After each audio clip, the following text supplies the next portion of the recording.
நம்ம ஜெபம் பண்ணுவோம்.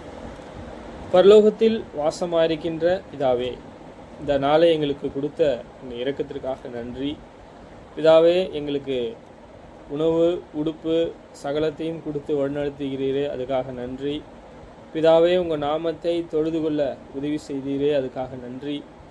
பிதாவே, உங்கள் அன்பிலே பிதாவே நாங்கள் ஜீவிக்கிறோம். உங்கள் குமாரனையே பிதாவே எங்களுக்காக கொடுத்து அவரை பிதாவே பூர்ணமாக்கி அவருடைய அடிச்சூட்டிலே நடக்க நீங்கள் வைக்கிறீர். பிதாவே, தொடர்ந்து உங்களுடைய தீர்மானமானது பிதாவே வேதவாக்கியத்தில் காண்கிறோம். அவருடைய ஞானத்திலும் அவருடைய சாயலிலே அந்த தீர்மானத்தை நாங்கள் அறிந்து கற்றுக்கொள்ள உதவி செய்யும். பிதாவே, நீங்கள் பரிசுத்தர் என்பதை நாங்கள் அறிந்திருக்கிறோம். பிதாவே, ஒரு நன்மையும் எங்களுக்கு குறைவுபடாது என்பதையும் அறிந்திருக்கிறோம். பிதாவே, எங்களுக்கு பூமிக்குரிய தேவையும் ஆவிக்குரிய தேவையும் தந்து வழிநடத்தும்படியாக வேண்டி செய்கின்றோம். பிதாவே, இந்த பகுதியில் இருக்க ஒவ்வொரு பிள்ளைகளுக்காக சகோதர சகோதரிக்காக வேண்டி செய்கின்றோம். பிதாவே, அவரை நீங்கள் தான் இன்னும் ஆவிக்குரிய ஞானத்தோடு வளருவதற்கு கட்டுவிக்கிறதுக்கு உதவி செய்யும். இரக்கமுள்ள தேவனே, நீங்கள் பரிசுத்தர் என்பதை நாங்கள் அறிந்திருக்கிறோம். நீங்கள் நீதியுள்ள பிதா எங்கள் தேவன் நீங்கள் என்பதை அறிந்திருக்கிறோம். உங்களுடைய பரிசுத்த நாமத்தை தொழுது கொள்ள உதவி செய்து அதுக்காக நன்றி. தொடர்ந்து உங்கள் வேத வாக்கியங்களை போதிக்கவும் கற்றுக்கொள்ளவும் தயவுசெய்து உதவி செய்யும். பிதாவே, நீங்கள் பரிசுத்தர் என்பதையும் நீங்கள் பிதாவே நீதி உள்ளவர் என்பதையும் நாங்கள் அறிந்திருக்கிறோம். பிதாவே, உங்கள் நாமம் மகிம்படுவதாக. உங்களுடைய சித்தமானால் என்னை ஆசீர்வதியும். பிதாவே, உங்களுடைய சித்தமானால் எங்களை பாதுகாத்து கொள்ளும் வழிநடத்தும். பிதாவே, உங்களுடைய நாமத்தை எப்பொழுதும் தொழுது கொள்ள உதவி செய்யும். உங்கள் வேத வாக்கியங்களை கற்றுக்கொள்ள உதவி செய்யும். பிதாவே, இயேசுவின் நாமத்தில் கேட்கின்றோம். பிதாவே,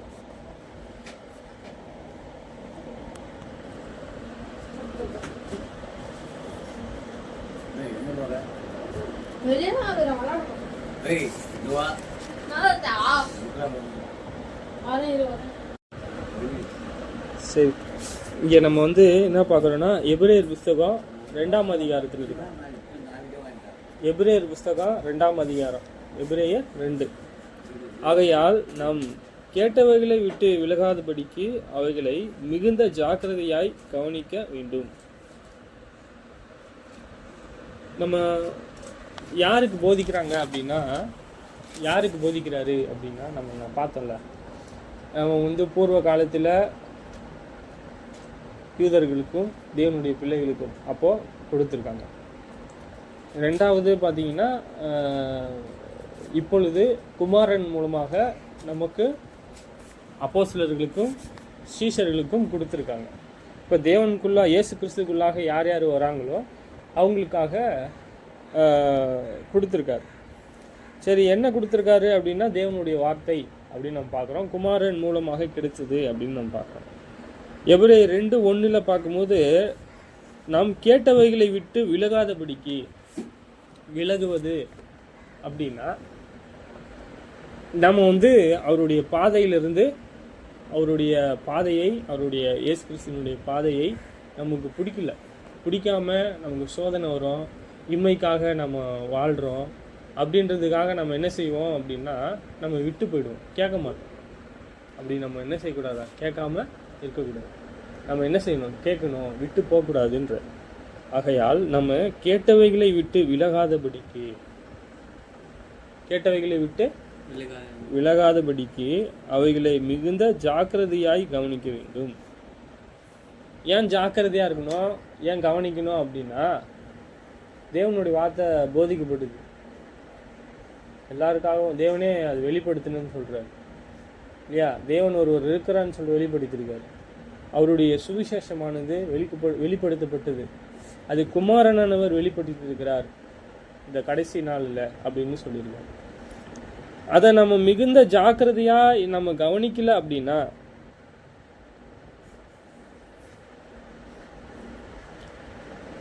கீழ்படியிலனா, நம்ம தேவனிடத்தில் நம்ம கீழ்படியிலனா நமக்கு மிகப்பெரிய ஒரு காரியங்கள், ஆக்கினை இல்லை, கீழ்படியாதவர்களுக்கு ஆக்கினை தான். கேட்டு விலகி போகிறவங்களுக்கு ரெட்டிப்பான நரகத்துக்கு பாத்திரம் இருக்கிறாங்க. இப்போ இருக்கிற நிலைமையும் பின்னிலைமையும் அதிக, முன்னிலைமை பின்னிலைமையிலும் அதிக கேடுள்ளதாக இருக்குது அப்படின்னு சொல்கிறார் தேவன். இப்போ நம்ம எவ்வளோ கேடுள்ளதாக இருக்கிறோமோ நம்ம வழி விலகியோ தேவனுடைய வார்த்தையை கை கொள்ளாமலும் நம்ம போயிட்டோம்னா தேவன் சொல்றார், நான் முன்னிலைமை பின்னிலைமையோட அதிக கேடுள்ளதாக இருக்கிறதுன்னு சொல்றார். ஏனெனில் தேவதூதர் மூலமாய் சொல்லப்பட்ட வசனத்திற்கே விரோதமான எந்த செய்கைக்கும் கீழ்ப்படியாமைக்கும் நீதியான தண்டனை வரத்தக்கதாக அவருடைய வசனம் உறுதிப்படுத்தப்பட்டிருக்க. தேவதூதர்கள் ஃபஸ்ட்டு கொடுத்தாங்க. தேவதூதர்களால் மோசையை நம்ம தெரியும், அந்த 2 கற்பலகையை கொண்டு வந்தார். அவருடைய முகம் என்ன இருந்துச்சு, பிரகாசமாக இருந்துச்சு, நம்ம பார்த்தோம். அவர் தேவனை தரிசித்ததுனால அப்படி இருந்துச்சு. நீங்கள் எங்களோட நேரடியாக பேசாதீங்க அப்படின்னு சொல்லிட்டாங்க. முக்காடு போட்டுக்கிட்டார், பார்க்க முடியாத அளவுக்கு. அது கொஞ்ச நாள் இருந்தது. சரி, அது விரோதமான எந்த செய்கைக்கும் கீழ்ப்படியாமைக்கும் நீதியான தண்டனை வரத்தக்கதாக அவர்களுடைய வசனம் உறுதிப்படுத்தப்பட்டிருக்க. எப்படி வசனம் உறுதியாக இருக்குது, இவ்வளோ பலமாக இருக்குது, எப்படி வசனம் உறுதி பண்ணப்பட்டது?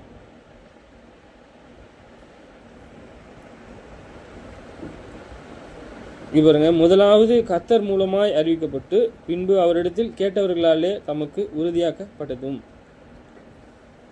தேவனிடத்திலிருந்து வந்த ஒரு மனுஷன் ஒரு தேவனிடத்திலிருந்து தான் வந்திருக்காரு, எப்படி நமக்கு தெரியும்?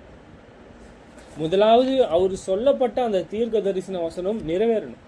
எவ்வளோ காலமாக இருந்தாலும் சரி, அது நிறைவேறணும். அதை முதலாவது நம்ம மனசில் இருக்கு. ஒரு தீர்க்க தரிசனம் சொல்கிறாருன்னா அது எழுதப்பட்டுரும் இல்லையா? அப்போது இந்த தேசத்திலிருந்து அவங்க புறப்பட்டு போவாங்க. மோசே இருக்காரு, இந்த தேசத்திலிருந்து என்னை தேவன் தான் அனுப்பினார், இஸ்ரவேலர்களை தேவனானவர் அனுப்ப சொன்னார், நீங்கள் எகிப்தில் இருக்கக்கூடாது, அவங்களுடைய தேசத்துக்கு வரணும் அப்படின்ட்டு மோசேக்கு சொல்கிறாரு. எங்கே சொல்கிறாரு பார்க்கலாம்.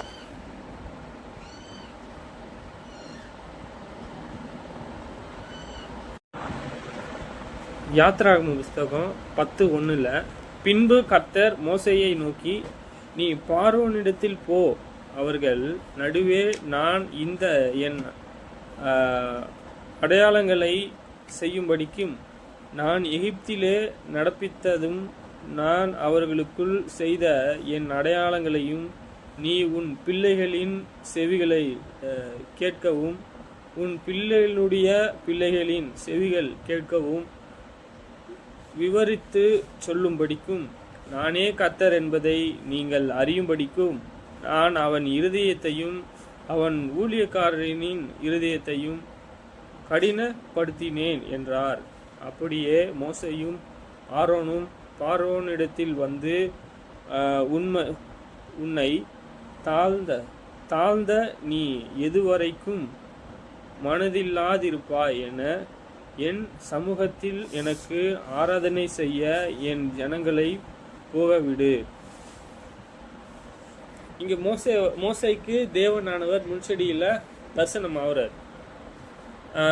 அவர் சொல்கிறாரு, அவங்களுடைய ஜனங்களை அவங்க என்ன இங்கே பண்ணுமா, பார்வோனிடத்தில் போயிட்டு அந்த அடையாளங்களையும் அற்புதங்கள் அந்த அடையாளத்தை காண்பித்து அந்த ஜனங்களை நம்ப வைக்கணும் இல்லையா? அந்த ஜனங்களை நம்பின பின்பு கர்த்தர் மோசைக்கு சொன்னதை பார்வோனுக்கு ஒரு ராஜாவுக்கு சொல்லணும்.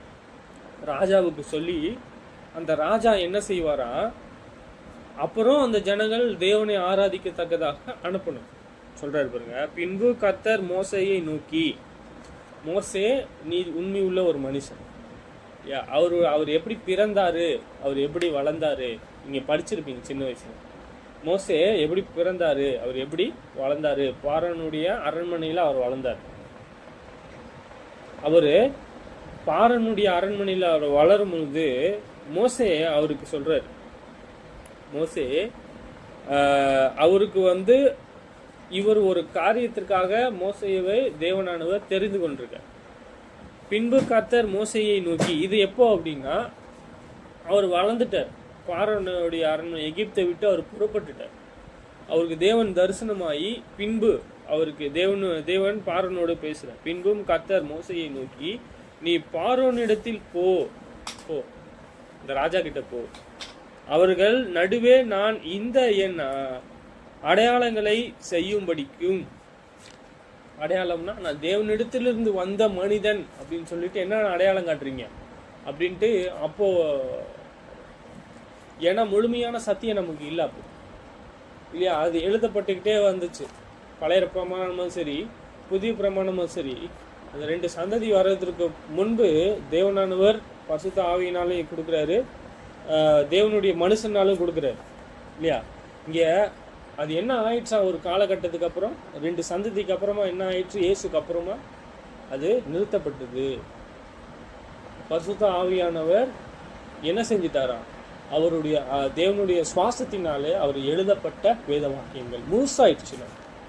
வேத வாக்கியங்கள் என்ன ஆச்சு, முழுசா கொடுத்துட்டு இதை வைத்து நம்ம என்ன செய்ய முடியும், எக்ஸாம்பிள் உதாரணத்தையும் பார்க்க முடியும், தேவன் எப்படிப்பட்ட சிருஷ்டிகர் என்பதை பார்க்க முடியும்.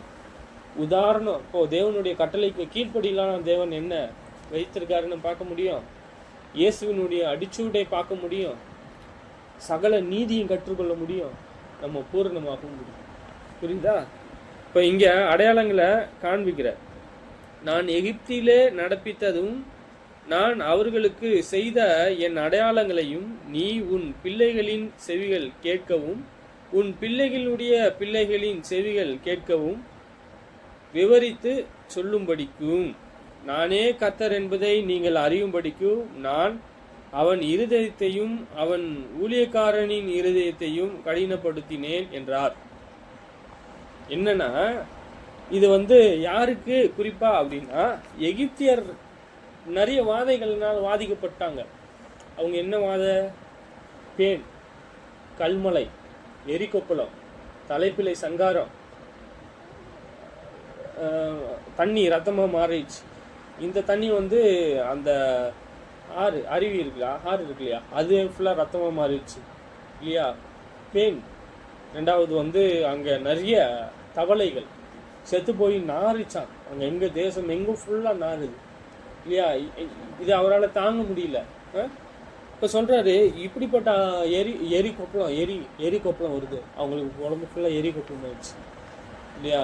கல்மலை, பெரிய பெரிய கல் மேலே வந்தால் எப்படி இருக்கும், தாங்குமா? கல்மலை. நிறைய அற்புதங்கள்லாம் யார் பார்த்தது? எகிப்தியர் பார்த்தாங்க, இஸ்ரவேலருடைய பிள்ளைகளும் பார்த்தாங்கன்ற நம்ம வாசிக்கிறோம். ஏன் அப்படின்னா, தேவனுடைய கரம் ஒருவருக்கு விரோதமாக இருந்துச்சுன்னா அவங்களால என்ன செய்ய முடியாதா? அவங்களால என்ன செய்ய முடியாது? தேவனுடைய பிள்ளைகளுக்கு விரோதமாக செய்ய முடியாது. நம்ம கற்றுக்கிறோம். உனக்கு தேவனுடைய பிள்ளையா இருப்பதற்கு அவர் அதிகாரத்தை கொடுக்குறாரு அப்படின்னா அதை பிடுங்கிறதுக்கு வேற யாராலையும் முடியாது. புரிஞ்சுதா? தேவனுடைய பிள்ளையா நீ மாறுவ அப்படின்னா அதை மாத்துறதுக்கு முடியாது. சரியா? இங்க சொல்றாரு, எப்படி எத்தனை அவருடைய கிரியைகளை எத்தனை சந்ததி பார்க்கறாங்க பாரு. நீ என்ன சொல்ற, நீ உன் சந்ததிக்கும் அவங்களுடைய பிள்ளைகளுக்கும் போதின்ற. நான் எகிப்திலே நடப்பித்ததும் என்ன பண்ணாரு, இப்படிப்பட்ட காரியங்கள் பார்த்தாரு. நான் அவர்கள் செய்த என் அடையாளங்களையும் நீ உன் பிள்ளைகளின் செவிகள் கேட்கவும் உன் பிள்ளைகளுடைய பிள்ளைகளின் செவிகள் கேட்கவும் விவரித்து சொல்லும்படிக்கும். இது உனக்கு மட்டும் கிடையாது. தேவன் சொல்றாரு, இது உனக்கு மட்டும் கிடையாது, நீ மட்டும் நல்லா இருந்தா மட்டும் போதாது, உன்னுடைய பிள்ளைகளின் பிள்ளைகளுக்கும் இத நீ உயிரோடு இருந்தா போதிக்கணும். எப்படி? தேவன் சிருஷ்டிகர் என்பதை, அவருடைய வல்லமை உள்ளவர் என்பதை நீயும் உன் பிள்ளைகளின் பிள்ளைகளுக்கும் போதிக்கணும் சொல்றார். அவருடைய நோக்கம் இப்படிதான் இருக்கு.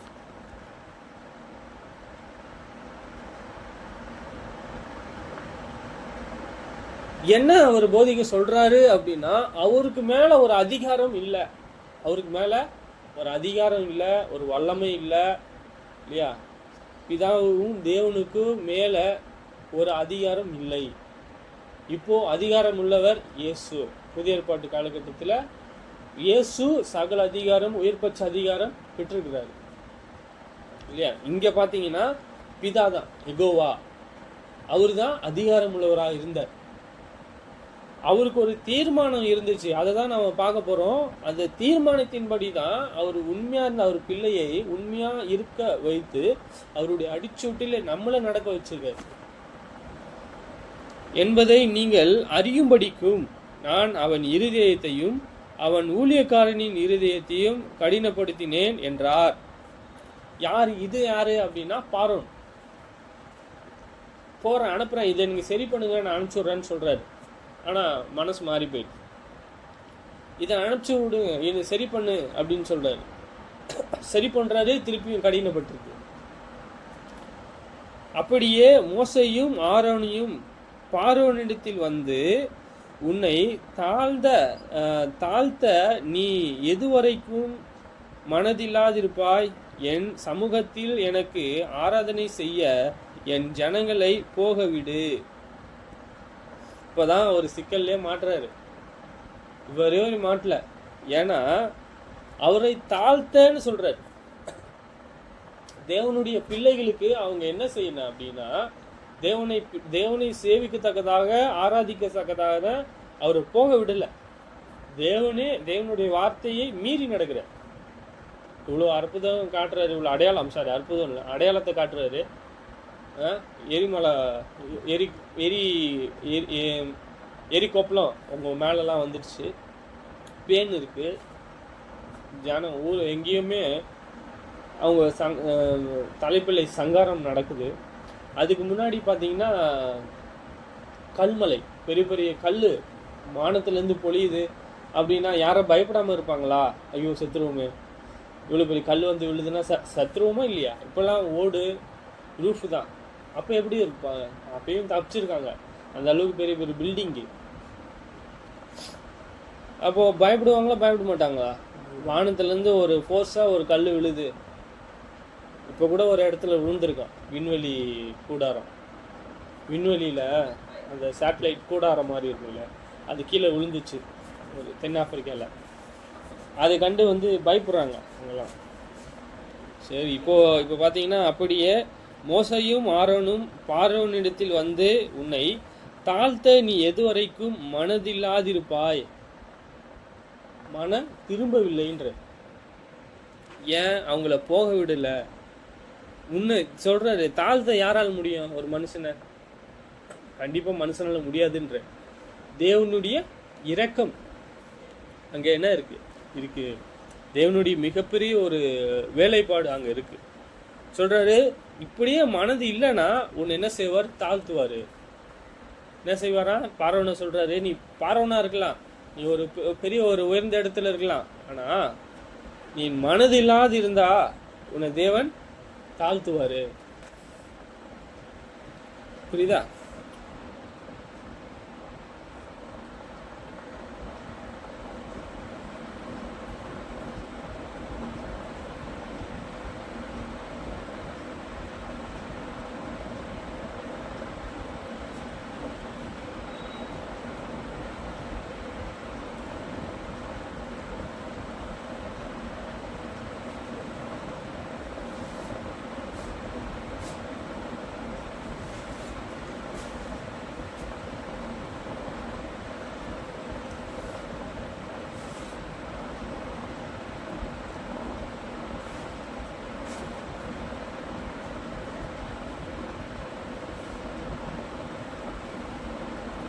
சரி, இங்க அவர்களை சிம்பிளா தேவனே அழிக்கணும் அப்படின்றது கிடையாது. தேவனே இப்படிப்பட்ட பார்வனை அழிக்கணும், அவரை தாழ்த்தணும் அப்படின்றது எந்த ஒரு நோக்கமும் இல்லை. தேவனானவர் மனுஷனை உண்டாக்குன ஒரு நோக்கம், உலகத்தார் எல்லாருக்காகவும் தேவன் உண்டாக்குன ஒரு நோக்கம், அவரை சிருஷ்டிக்கணும், அவரை சேவிக்கணும், சிருஷ்டிகரை நாம் சேவிக்கணும். தேவன் அவர் சொன்னால் ஆகும், அவர் கட்டளையிட்டா நிற்கும்.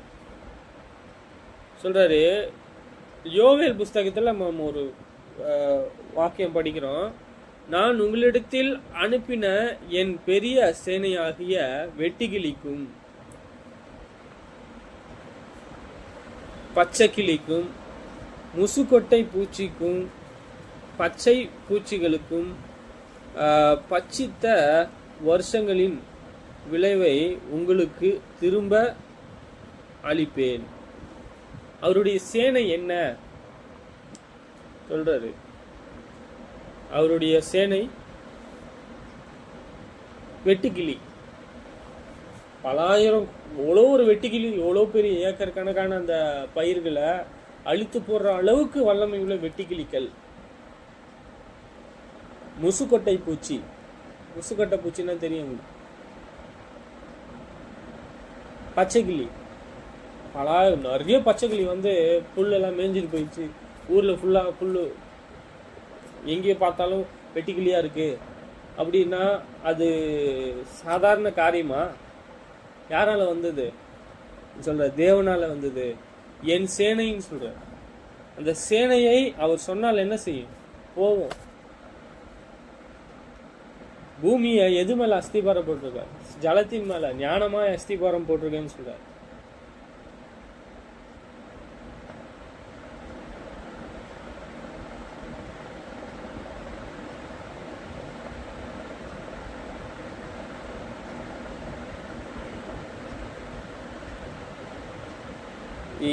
இங்க வந்து யாத்திராகம புஸ்தகம் 8:10.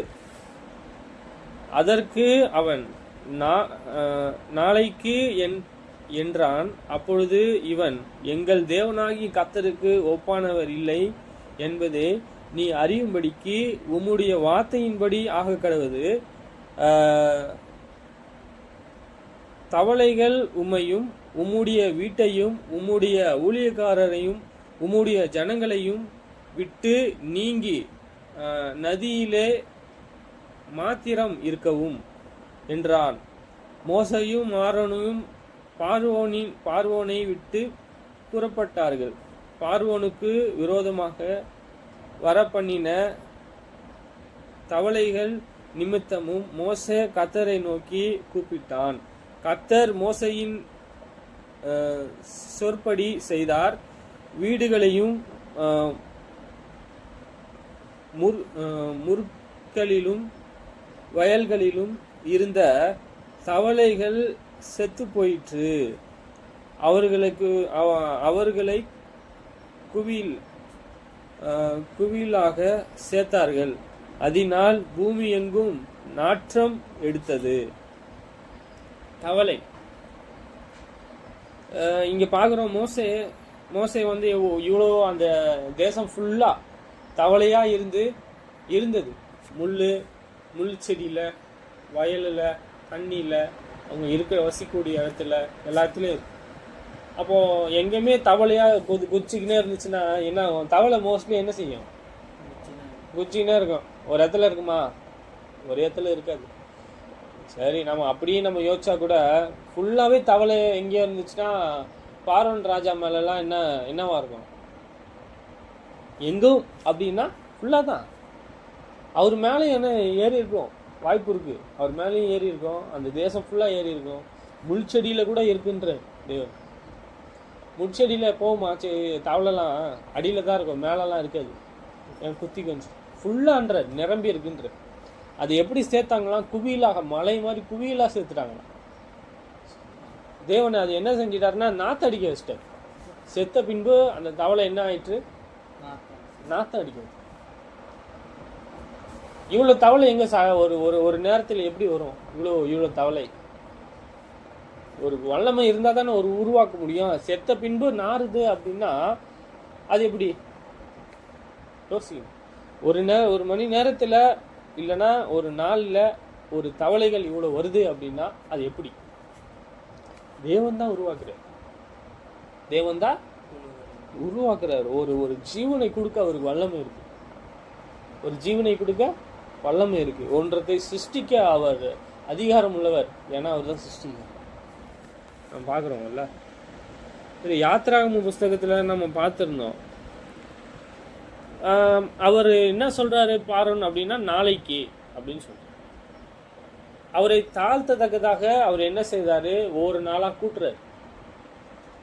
அவர் என்ன செய்யறாரு? கூட்டுறாரு. அவருக்கு புரியல. அவரு அவங்களை போக விட்டாங்கன்னா அவங்க தாழ்ந்து போக மாட்டாங்க. அவங்க இல்லைன்னா தாழ்ந்து போவாங்க. ஏன்? தேவனானவர் மோசையோடும் இஸ்ரவேலுடைய ஜனங்களோடு இருக்கிறாங்க. தேவனே ஒருவர் கூட இருக்கும்போது அவங்களுக்கு விரோதமாக யாரும் செய்ய முடியுமா? செய்ய முடியாது. தேவனும் நம்மளுக்கு இயேசு கிறிஸ்துவானவரும் உதவி செய்ய வல்லவராக இருக்காரு எல்லா சோதனையிலும். நம்ம எப்பொழுதும் நம்ம என்ன செய்யணும்? ஜெபிக்கணும். நம் தேவனை சேவிக்கணும். தேவனை தேவன் என்று மகிமைப்படுத்தணும். அது என்ன தேவனை தேவன் என்று? அதிகாரம் இருக்குல்ல. தேவன்ற அவர் மட்டும்தான் தேவன், வேற தேவன் கிடையாது. இந்த எங்கேயுமே தேவன் இல்லை, வேற தேவன் இல்லை. பாகால் தேவன் கிடையாது. இப்போ விக்கிரகம்லாம் இருக்கு, கையில விக்கிரகம் செய்யறாங்க. இப்போ கையில விக்கிரகம் செய்து விற்பாங்க. அப்படிப்பட்ட தேவன். இப்போ நிறைய பண்டிகைகள்லாம் இருக்கு, இந்துக்கள் பண்டிகைக்கும் நிறைய இருக்கு.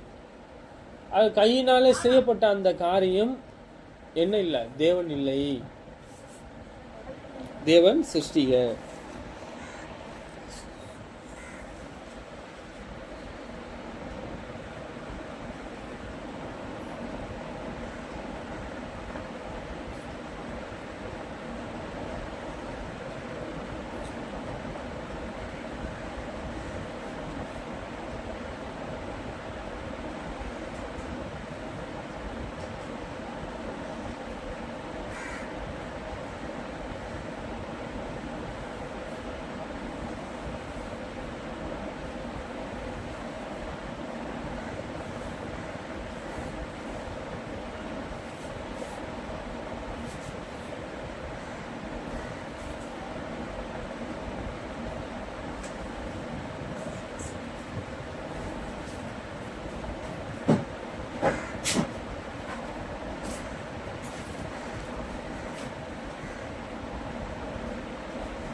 சரி, இங்க நம்ம 5ல் பார்க்குறோம்.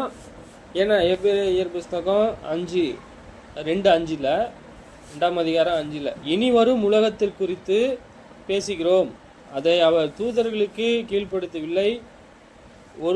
ஒரு இடத்திலே ஒருவன் சாட்சியாக, மனுஷகுமாரனே நீ நினைக்கிறதற்கும் மனுஷனுடைய குமாரனே நீ விசாரிக்கிறதற்கும் அவன் ஏமாத்திரம்.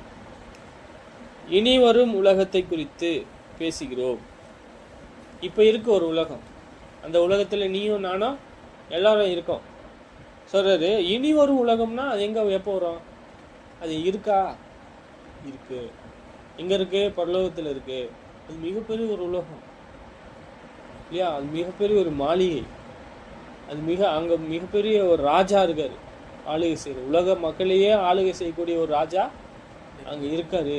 அவருக்கு சொல்றாரு, அவருக்கு தான் எல்லா என்னை தீர்ப்பு செய்யக்கூடிய அதிகாரத்தை கொடுத்திருக்காரு என்று. என் தேவன் இயேசுவானவருக்கு அப்படிப்பட்ட அதிகாரத்தை கொடுத்து அவர் என்ன செய்தார்? உயர்த்திருக்கிறார். இந்த உலக மக்களே என்னையும் நியாயத்திருப்பாரு, உன்னையும் தீர்ப்பாரு. நீ என்ன அவனுடைய கிரியைக்கு தக்க பலன் என்னோடு கூட வரும், என்னோடு கூட இருக்கிறது சொல்றாரு. உலகத்தை குறித்தும் பேசுகிறோமே, அதை அவர் தூதர்களுக்கு கீழ்ப்படுத்தவில்லை. அவங்க இருக்காங்க ஆல்ரெடி, இப்படிப்பட்ட பரலோகத்தில் இருக்கிறாங்க தூதர்கள்லாம், நிறைய தூதர்கள். தானியலோடு ஒரு தூதன் பேசுறாரு. தானியலோட ஒரு தூதன் தானியல் யாரா? அவர் ஒரு பெரிய தீர்க்கதரிசி, ஞானி. அவர் ஒரு ஞானி, அவருடைய தீர்க்கதரிசி. அப்புறம் காப்ரியேல், இயேசு பிறக்கும் போது ஒருத்தர் நற்செய்தி சொல்றாரு நிறைய விஷயத்துல. அவர் யாரு அப்படின்னா காப்ரியேல் அப்படின்ற ஒரு தூதன். இஸ்ரவேலர்களை பாதுகாத்தார். அந்த அந்த அவ்வளோ பெரிய வனாந்தரத்தில் வரும் பொழுது அங்கே ஒரு மேகஸ்தம்பம், அக்னி ஸ்தம்பம் இருக்கு. தேவனுடைய ஆலயத்தில் அங்கே ஒரு செராபீன், கேருபீன்கள் இருக்கு, வசிக்குது. அது ஒரு தூதன். இது எல்லாமே அவங்களுக்கு பணிவிடை செய்யக்கூடிய, தேவனுக்கு அவர் சொன்னா செய்யக்கூடிய ஆவிகள். இது ஒரு ஆவியோ, ஆமா, ஏஞ்சல், தூதர்கள் அவங்க.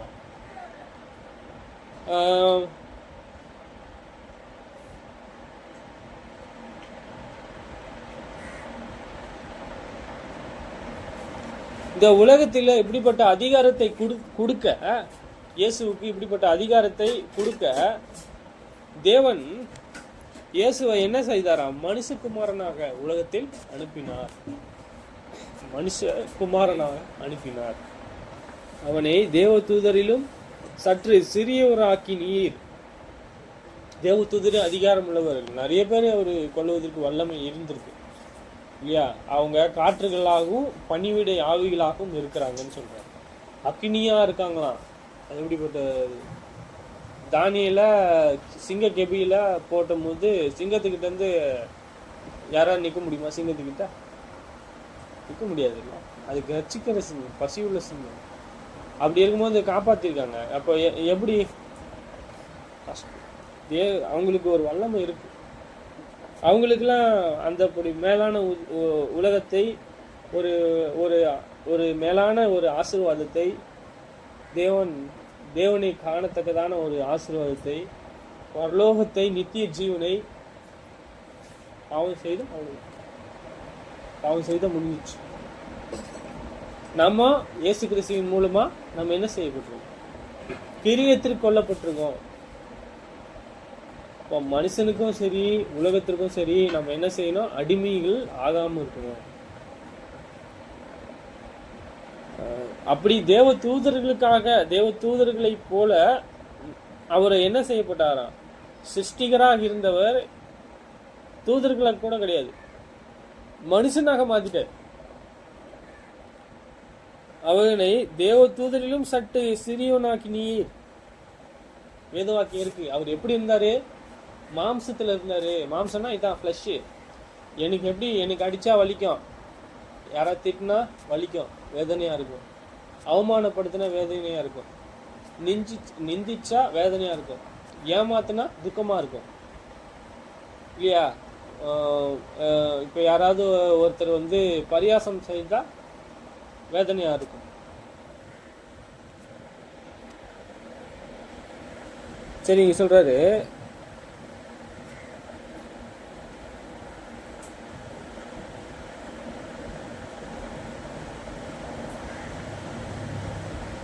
திருப்பி சொல்றாரு, அவனை தேவ தூதரிலும் சற்று சிறியவனாக்கினீர், மகிமையினாலும் கனத்தினாலும் அவருக்கு முடிசூடி உம்முடைய கரத்தின் கிரியைகளின் மேல் அவனை அதிகாரியாக வைத்து சகலத்தையும் அவருடைய பாதத்திற்கு கீழ்ப்படுத்தினீர் என்று சொன்னேன். அவர் மாம்சத்துல இருந்து அவருடைய அடிச்சூடுகள் எல்லாம் பாவம் இல்லாமல் கீழ்ப்படிந்து நீதியை செய்து அன்பு இரக்கம் நம்ம எடுத்து பார்த்தோம். மனதுருக்கம் உள்ளவராய் இருந்து அது செஞ்சிருக்காரு. அன்புள்ளவராக இருந்திருக்காரு, மனதுருக்கம் உள்ளவராக இருந்திருக்காரு.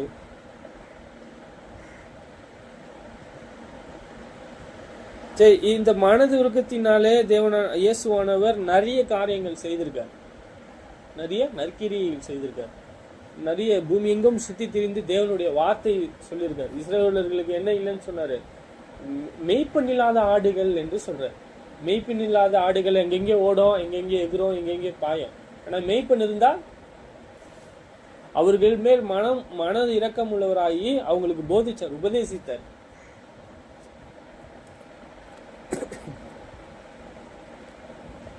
சரி, அவரு கீழ்ப்படிந்ததுனால, இயேசு கீழ்ப்படிந்ததுனால மகிமையினாலும் கனத்தினாலும் அவருக்கு முடிசூடி, மகிமையினாலும் கனத்தினாலும் உம்முடைய கரத்தின் கிரியைகளின் மேல் அவரை அதிகாரியாக வைத்து சகலத்தையும் அவருடைய பாதத்திற்கு கீழ்ப்படுத்தினீர் என்று சொன்னேன்.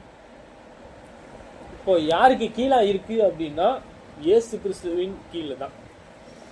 இயேசு கிறிஸ்துவின் நாமத்தினாலதான் நம்ம எது வந்தாலும் கேட்கணும். அப்பதான் தேவனானவர் நமக்கு கொடுப்பார். டைரக்டா நான் பிதா கிட்ட தான் போவோம்னா போக முடியாது. நம்ம கேட்கறது பிதா கிட்ட தான் கேட்கணும். கேட்கறது பிதா கிட்ட தான் கேட்கணும். பிதாவே அப்படின்னு தான் கூப்பிடணும். பிதா கிட்ட தான் நம்ம வேண்டுதலை செய்யணும். அவரை தான் மகிமைப்படுத்தணும். யார் மூலமா போகணும் அப்படின்னா இயேசு கிறிஸ்துவின் மூலமாய். அவர்தான் வழி, அவர்தான் சத்தியம் உள்ளவர், அவர் தான் ஜீவாதிபதின்ற.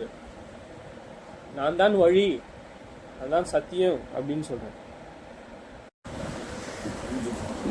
எபேசியர் 2:1-2. எபேசியர் 2:1-2. அக்கிரமக்காரர்களிலும் பாவங்களிலும் மரித்தவர்களாய் இருந்த உங்களை உயிர்ப்பித்தார். யார் உயிர்ப்பித்தாரு அப்படின்னா சபையார். முன்னாடி சொல்றாரு, அவங்க மேல பாத்தீங்கன்னா எல்லாவற்றுக்கும் தலை, சபைக்கு தலை இயேசு. நம்ம பார்த்தோம், எல்லாத்துக்கும் அதிகாரம் உள்ளவர் யாரு? இயேசு. எல்லாவற்றுக்கும் எல்லாவற்றிலும் நிரப்புகிறவரும் உடைய நிறைவாகிய சரீரமான சபைக்கு அவரே எல்லாவற்றுக்கும் மேலான தலையாக தந்து அருளினார். யாரு தலை? இயேசு. சபைக்கு யார் தலை? இயேசு. எபேசியர் 2 இருக்கும். இங்க நம்ம சொல்றாரு பாவங்கள்ல இருந்தோம். இதை அவங்க அவர் நினைப்பூட்டுறாரு அவங்களுக்கு. எப்படி? அவங்க பூர்ணமா தான் இருக்காங்க. 4ஆம் அதிகாரம் பாத்தீங்கன்னா பூர்ணமா தான் இருக்காங்க. அவங்க ஆவிக்குரிய வகையில வளர்ந்துருக்காங்க. இன்னும் வளரணும் உற்சாகப்படுத்துற சொல்றாரு. அக்கிரமங்களிலும் பாவங்களிலும் மரித்தவர்களாய் இருந்த உங்களை உயிர்ப்பித்தார். இயேசு கிறிஸ்து மூலமா அவங்கள உயிர்ப்பித்திருக்க. அவங்களில் நீங்கள் முற்காலத்திலே இவ்வளக வழக்கத்தின் படியாயும் கீழ்ப்படியாமையின் பிள்ளைகளிடத்தில் இப்பொழுதே கிரியை செய்கிற ஆகாய்த்து அதிகார பிரபுவாகிய ஆவிக்கேற்றபடியாகவும் நடந்து கொண்டீர்கள். அவைகளில் நீங்கள் முற்காலத்திலே, முற்காலம்னா நம்ம கிறிஸ்துக்குள் வந்திருந்து முன்பு நம்ம செய்த எப்படி அக்கிரமங்கள் இருந்தோமா, பாவங்கள் இருந்தோமா, மரித்தவர்களா இருந்தோமா, இயேசுவோடு நம்மளை உயிர்ப்பித்தார். நம்மளுடைய மனம் இயேசு கிறிஸ்துவினாலே நம்ம என்ன பெற்றதா? உயிர் பெற்றது. நான் என்ன சொல்றேன் அப்படின்னா, நான் எனக்காக வாழ மாட்டேன், நான் இயேசு கிறிஸ்துவுக்காக தான் வாழ போகிறேன். நான் என்ன சொல்றேன்? இயேசு கிறிஸ்துக்காக தான் நான் வாழ போறேன் அப்படின்னா நான் சொல்றேன்.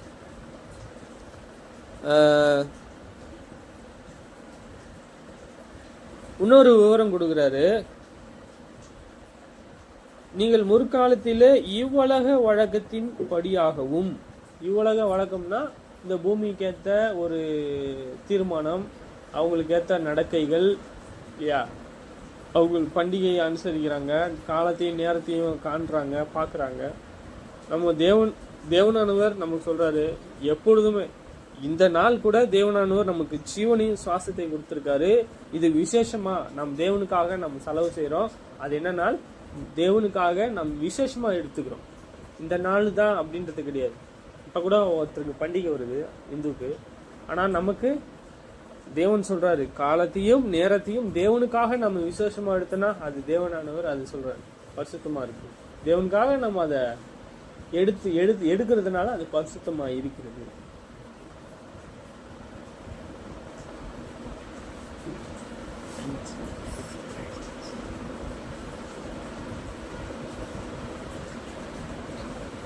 இங்க சொல்றாரு, நீ ஏன்பா உன் விருப்பத்தின்படி செய்யற, உன் இஷ்டத்தின்படி செய்யறன்னு.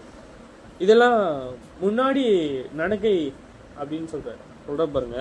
அவர்களுக்குள்ளே நம்ம எல்லோரும் முற்காலத்திலே தமது மாம்ச இச்சையின்படியே, எனக்கு தோணுது என் இருதயம் சரியா இருக்கு, என் இருதயம் கரெக்டா இருக்கு, நான் தேவனுடைய பாதையில நடக்கிறேன்னு சொல்லிட்டு நான் தவறு செய்யும் பொழுது தேவன் சொல்றாரு, எனக்கு அது உணர்த்துறாரு. அவர்களுக்குள்ளே நம்ம எல்லோரும் முற்காலத்திலே தமது மாம்ச இச்சையின்படியே நடந்து. மாம்ச இச்சை அப்படின்னா எனக்கு ஒரு ஆசை, எனக்கு ஒரு இச்சை இருக்கு, நீதியான ஒரு பொருள் நான் விரும்பல, ஆனால் என்னுடைய விருப்பத்தின்படி என்னுடைய மாம்சத்தை தேவையான ஒரு காரியங்களை நான் என்ன செஞ்சிட்டேன், விருப்பப்பட்டேன். தேவனுக்கு அது பிரியமே இல்லை, நான் விருப்பப்படுறேன். பின்னாடி ஒரு மனுஷனுக்கு ஏற்றபடி நான் விரும்பிடுறேன், அது தவறுன்ற. தேவனுக்கு எது பிரியமோ அது செய்ய நம்ம பழகணும். அவர்களுக்குள்ளே நம் எல்லோரும் முற்காலத்திலே தமது மாம்ச இச்சையின்படியே நடந்து. முன்பு நான் நிந்திக்கிறவனாக இருந்திருக்கலாம், அடிக்கிறவனாக இருந்திருக்கலாம், பரியாசக்காரனாக இருந்திருக்கலாம். இப்போ இயேசு கிறிஸ்துக்குள்ளாக நான் அன்பை காண்பிக்கணும், இரக்கத்தை காண்பிக்கிறோம், தயவை காண்பிக்கணும். இதுதான்.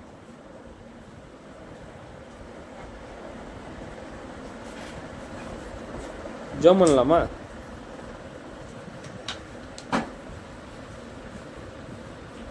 பரலோகத்தில் வாசமாயிருக்கின்ற பிதாவே, இரக்கமுள்ள தேவனே, உங்களை துதிக்கின்றோம், சோத்தரிக்கின்றோம். இந்த நாளை எனக்கு கொடுத்து உங்களுடைய தயவு ஒத்தாசையிலே நாங்கள் வளர்வதற்கும், பிதாவே தெய்வீக சுபாவங்களிலே நாங்கள் பங்கடைவதற்கும், நீதியான ஒரு காரியங்களை நாங்கள் விரும்பத்தக்கதாக அதை பிதாவே மேன்மையாக நாங்கள் எண்ணி, பிதாவே உங்களுடைய அடிச்சுவடை, குமாரனுடைய அடிச்சுவடை நாங்கள் நடந்து, பிதாவே அதிலே நாங்கள் பிரியப்பட தயவுசெய்து எங்களுக்கு உதவி செய்யும். பிதாவே எங்களுக்கு தேவையான அடிப்படை தேவைகளை கொடுக்கும்படியாக உதவி செய்கின்றோம். இந்த நாளிலே கூட பிதாவே அண்ணன் ஆகாரத்தையும் எங்களுக்கு போடக்கூடிய உணவையும் உடுப்பையும் எங்களுக்கு தருகிறீர். பிதாவே எங்களுக்கு இந்த காலத்திற்கு ஏற்ற போல பிதாவே எங்களுக்கு தேவைகளை நீங்கள் தரும்படியாக, பிதாவே உங்கள் சித்தமானால் சகோதரருக்கும் பிள்ளைகளுக்கும் நீங்களே சுகபடனையும் ஞானத்தையும் தரும்படியாக உதவி செய்கின்றோம். இன்னும் நாங்கள் உங்கள் வேத வாக்கியங்களை கேட்கிறதற்கு நீங்கள் எப்படியாக வைத்திருக்கிறீர் என்பதும் நாங்கள் பிதாவே நாங்கள் ஆராய்கிறோம். நீங்கள் ஒருவரே தேவன் என்றும் உங்களுக்கு சமானம் இல்லை என்பதை அறிந்திருக்கிறோம். பிதாவே நாங்கள் இந்த உலகமே பிதாவே தராசையில் படிந்த தூசியை போல இருக்கிறது. நீங்கள் ஒருவரே சிருஷ்டிகர் என்பதை நாங்கள் உணர்ந்திருக்கிறோம். பிதாவே தயவு செய்து உள்ளான மனுஷன் வளர்வதற்கு சகோதரர்களுக்கும் இங்கே இருக்கக்கூடிய பகுதியிலே வசிக்கிற ஒவ்வொருவருக்கும் கொடுக்கும்படியாக உதவி செய்கின்றோம். உங்கள் சித்தமானால் எங்களை ஆசீர்வதியும். உள்ளான மனுஷனிலே வளருவதற்கு தயவுசெய்து உதவி புரியும். பிதாவே நீங்கள் பரிசுத்தர் என்பதை நாங்கள் அறிந்திருக்கிறோம். உங்கள் நாமம் மகிமைப்படுவதாக. நீங்கள் பிதாவே நீங்கள் ஒருவரே சிருஷ்டிகர். உங்கள் குமாரன் மூலமாக நீங்கள் பிதாவே வேலை செய்கிறீர். இன்னும் பிதாவே உங்கள் ராஜ்யமானது ஆசீர்வதிக்கப்படுவதாக.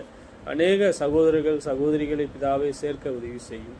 பிதாவே இன்னும் உங்களுடைய ஊழியமானது தடைப்படாதபடிக்கு நடக்க உதவி செய்யும்.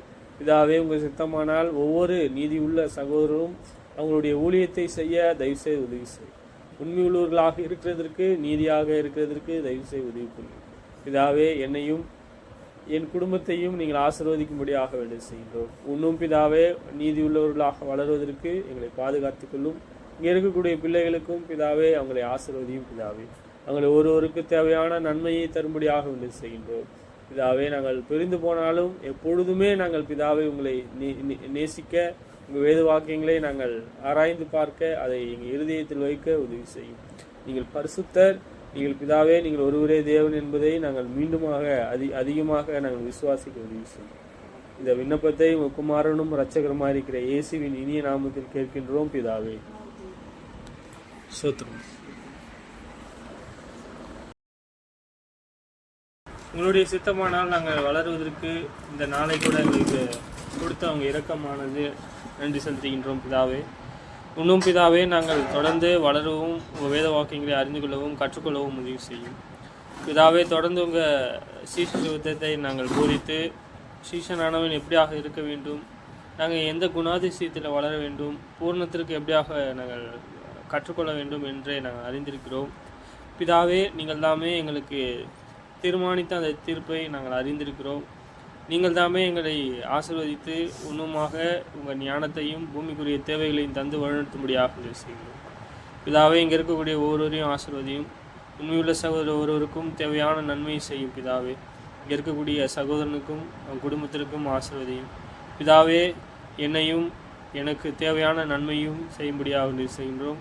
பிதாவே எங்கள் அப்பா அம்மா சகோதரர்கள் ஒவ்வொருவரையும் பாதுகாத்துக் கொள்ளும். பிதாவே ஆவிக்குரிய ஒவ்வொரு சகோதரர்களுக்காக உதவி செய்கின்றோம். தயவு கூர்ந்து அவங்களுக்கு சுகபலனையும் ஆயுஷ்னாலையும் பிதாவே இன்னும் அநேக உங்கள் வேத வாக்கியங்களை அறிந்து அவங்க ராஜ்யத்துக்குள்ளாக வர உதவி செய்யும். இந்த விண்ணப்பத்தை உங்கள் குமாரனும் இரட்சகருமாக இருக்கிற இயேசுவின் இனிய நாமத்தில் கேட்கின்றோம் பிதாவே. நம்ம சீஷத்துவம் அதை குறித்து நம்ம பார்த்துட்டு இருந்தோம். சீஷன் யார் அப்படின்னா அவங்க எப்படி இருக்கிறாங்க, ஏன் அப்படி வளர்கிறாங்க அப்படின்னா அவங்களுக்கான ஒரு நோக்கம், ஒரு குறிக்கோளானது இருக்கிறது. சீஷனானவன் எப்பொழுதும் இயேசுவை பின்பற்றக்கூடியவனாக இருக்கணும். நிறைய விஷயங்களில் நமக்கு மாதிரியாக இருப்பது அப்படின்னா நம்ம பார்க்குறோம் இயேசு. சரி, இங்கே இயேசுவானவரை குறித்து நம்ம பார்க்கும் பொழுது அவர் கற்பிக்கிறார், நிறைய விஷயத்த சீஷர்களுக்கு கற்பித்து கொண்டிருக்கிறார். அதில் ஒரு விஷயத்தை குறித்து நம்ம பார்க்க போகிறோம். ஒரு குறிப்பிட்ட காரியம் சீஷனாக இருப்பதற்கு என்னவா இருக்கு தகுதி, இது ஒரு காரியமாக இருக்கு. யோவான் 8:31 நம்ம பார்க்கிறோம். யோவான் 8:31 எழுவப்போம். இயேசு தம்மை விசுவாசித்த யூதர்களை நோக்கி, நீங்கள் என் உபதேசத்தில் நிலைத்திருந்தால் மெய்யாகவே என் சீஷர்களாக இருப்பீர்கள், சத்தியத்தையும் அறிவீர்கள், சத்தியம் உங்களை விடுதலையாக்கும் என்றார். இவங்களுக்கு ஒரு காரியம் இருக்கு. அவங்க பாவம் செய்யல. அவங்க எப்படி செய்யல? அவங்க பாவம் செய்யல அப்படின்னு சொல்லிட்டு தொடர்ந்து எண்ணிட்டே இருக்காங்க யூதர்கள். சரி, இங்க நிறைய உண்மையுள்ளவர்களும் இருந்திருக்காங்க, பின்பற்றிருக்காங்க இயேசுவை. இங்க சொல்றாரு, இயேசு தம்மை விசுவாசித்த யூதர்களை நோக்கி. யாரு? இயேசுவை தேவன் என்று இயேசுவை சிருஷ்டிகர் என்று மகிமைப்படுத்தி அவங்க சகல கற்பனையிலும் கை கொண்டு அவரை பின்பற்றக்கூடியவர்கள் தான், வேற யாரும் கிடையாது. சொல்றாரு, இயேசு தம்மை விசுவாசித்த யூதர்களை நோக்கி, நீங்கள் என் உபதேசத்தில் நிலைத்திருந்தால் மெய்யாகவே என் சீஷர்களாக இருப்பீர்கள். சீஷன் என்றால் இயேசுவை பின்பற்றுகிறவன். இயேசுவை, ஆமா, அவர் என்ன செய்யறாரோ நம்ம என்ன செய்யணும்? அதே தான் செய்யணும், வேற எதுவும் செய்யக்கூடாது. இப்போ ஒரு இயேசு என்ன சொல்றாரோ அதுதான் செய்யணும். நாம் பாவத்தை பார்த்து நம்ம நீதின்னு சொல்லுவோமா? சொல்லக்கூடாது. இப்போ உலகம் பொல்லாங்கா கிடக்குது. உலகம் பொல்லாங்களுக்குள் கிடக்கிறது யாக்கோப்ல சொல்றாரு. ஆனா நம்ம அதை நீதின்னு சொல்லுவோமா? அதுல நம்ம பிரியப்படுவோமா? பிரியப்படும் பொழுது மெய்யாகவே நம்ம என்ன செய்யறோம்? நான் அவருடைய சத்தியத்துல, அவர் உபதேசத்துல நம்ம நிலைத்திருக்கிறது இல்லை. நம்ம என்ன செஞ்சிடும்? மீறி நடந்துடும் இல்லையா? நான் கிறிஸ்துக்குள்ள அவர் பின்பற்றும் பொழுது அவர் என்ன சொல்றோம்? அவரை நான் பின்பற்றும் பொழுது அவர் என்ன செஞ்சாரோ, அவர் என்ன உபதேசித்தாரோ அதை கை கொள்ளணும். அது கை கொள்ளலைன்னா நான் என்ன செய்தேன் என்றால் மீறி நடந்துட்டேன்.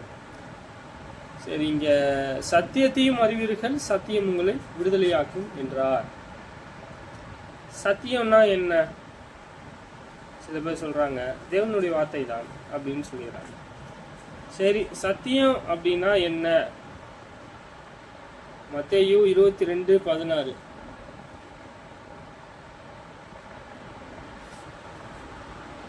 மத்தேயு 22:16.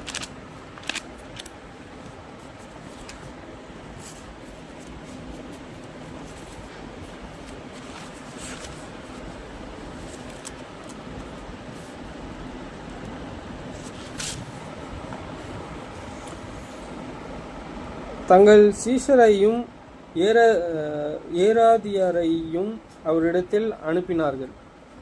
அவர்கள் போதகரே, நீ சத்தியமுள்ளவர் என்றும் தேவனுடைய மார்க்கத்தை சத்தியமாய் போதிக்கிறவர் என்றும் நீர் முகதாசினியம் இல்லாதவர் ஆகையால் எவனை குறித்து உமக்கு கவலை இல்லை என்று அறிந்திருக்கிறோம். அதனால் உமக்கு எப்படி தோன்றுகிறது?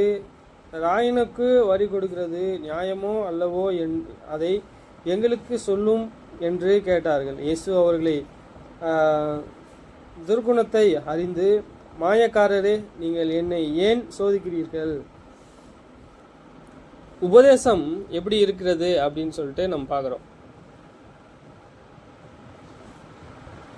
16 பார்த்தீங்கன்னா, தங்கள் சீஷர்களையும் ஏரோதியாரையும் அவரிடத்தில் அனுப்பினார்கள். அவர்கள் போதகரே, நீங்கள் சத்தியமுள்ளவர் என்றும்,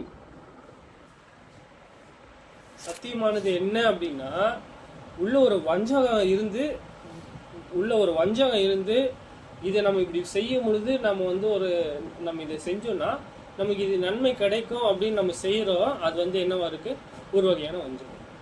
ரெண்டாவது, நீதியின் பாதையை உபதேசித்து அதில் வந்து வஞ்சகத்து வராது. நீங்கள் சொல்கிறாங்க, நீங்கள் வந்து எப்படிப்பட்டவர்ன்னு நான் அறிஞ்சிருக்கேன், நீங்கள் சத்தியமாய் நீங்கள் போதிக்கிறீங்க, யாரை குறிச்சும் உங்களுக்கு கவலையே கிடையாது. யாரை குறிச்சும் உங்களுக்கு கவலை இல்லை. இங்கே மேலே இருக்கிறாங்கல்ல சில கூட்டம், அந்த கூட்டத்திற்கு பயப்படுறாங்க. அந்த கூட்டமானது என்ன செய்யுது, இவர்களை அனுப்பி அவரிடத்துல கேட்குறாரு. ஏன் அப்படின்னா அவரிடத்துல துர்குணம் இருக்கிறது. துர்குணம்னா இப்போ சொன்னல வஞ்சகத்தோடு கேட்குறாங்க. பாருங்க, போதகரே, நீ சத்தியம் உள்ளவர் என்றும் தேவனுடைய மார்க்கத்தை சத்தியமாய் போதிக்கிறவர் என்றும் நீர் முகதாசினியம் இல்லாதவர் ஆளதால் எவனை குறித்தும் உமக்கு கவலை இல்லை என்றும் அறிந்திருக்கிறோம். அவங்க ஏன் அப்படி கேட்குறாங்க அப்படின்னா, இதுக்கு முன்னாடி நிறைய தடவை அவங்க அவரை வந்து கேள்வி கேட்கும்போது அவருடைய இருதயத்தை வெளிப்படுத்திட்டார்.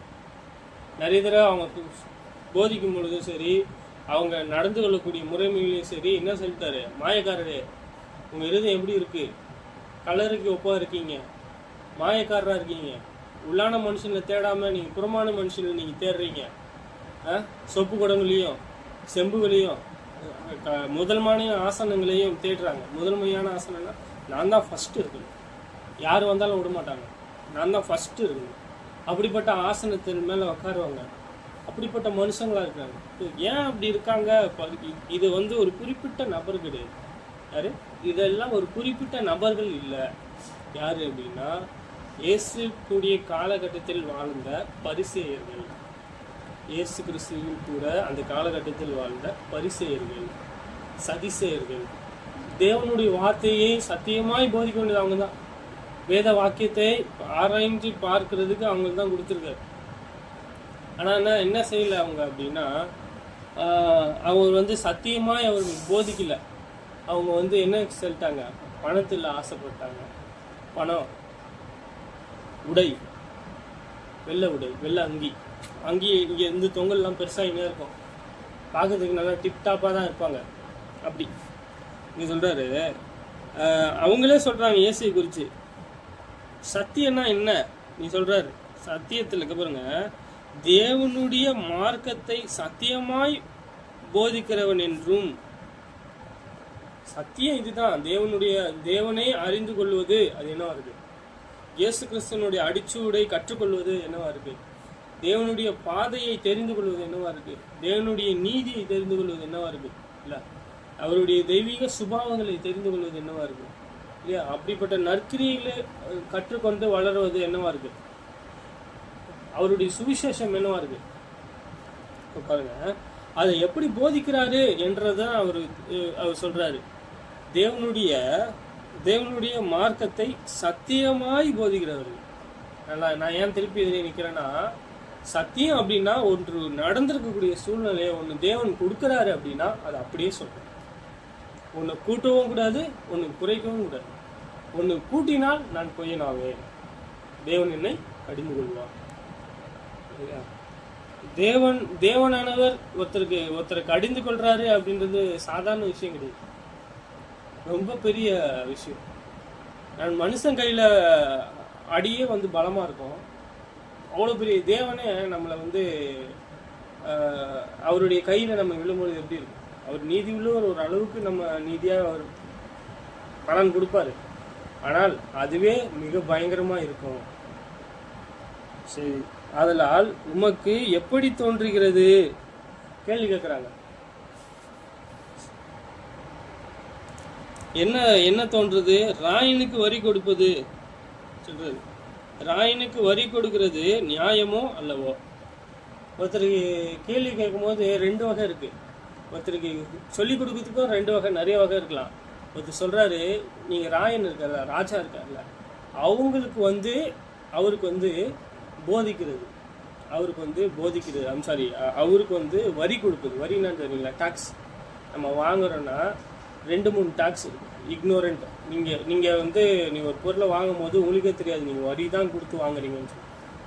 இன்னொரு டாக்ஸ் வந்து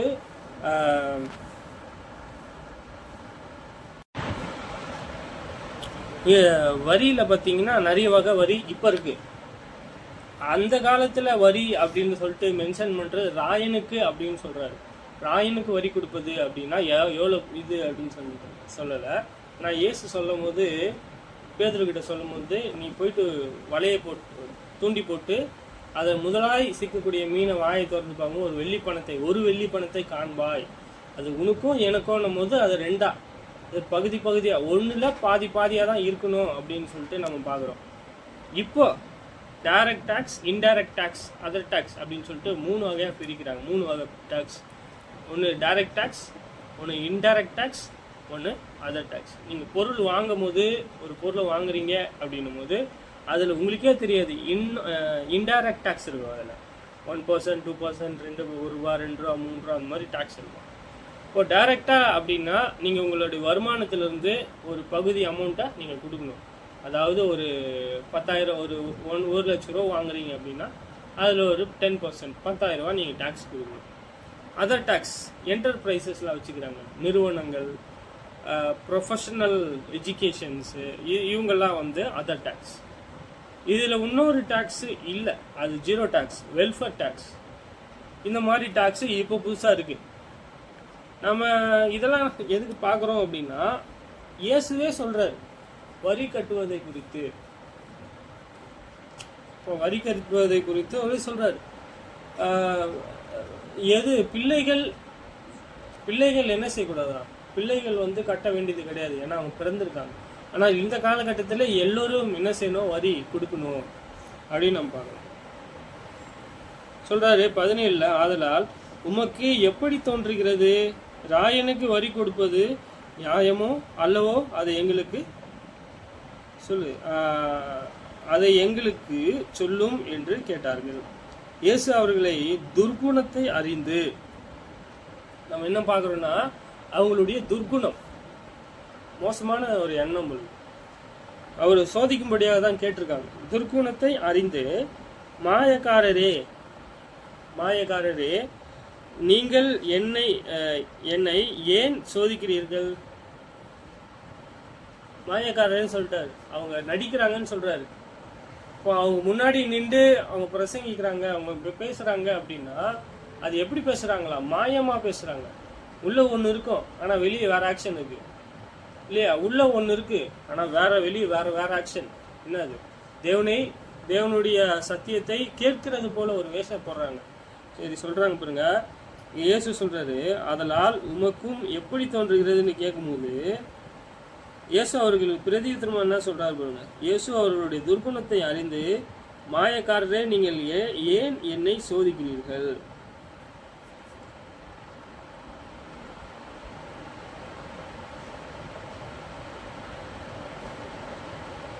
வரி காசை எனக்கு காண்பீங்கள் என்றார். அவர்கள் ஒரு பணத்தை அவரிடத்தில் கொண்டு வந்தார்கள். என்ன சொல்றாங்க? ஒரு பணம்னா என்ன தெரியுமா? ராயனுடைய சிம்பிள் போட்டு, இப்போ ஒரு ரூபாய் காயின் இருக்குல்ல, அது மாதிரி பெருசா இருக்குமான்னு தெரியல, ஆனா ஒரு காயின் அப்போ பெருசா தான் இருந்தது. இதுதான் அந்த காயின்.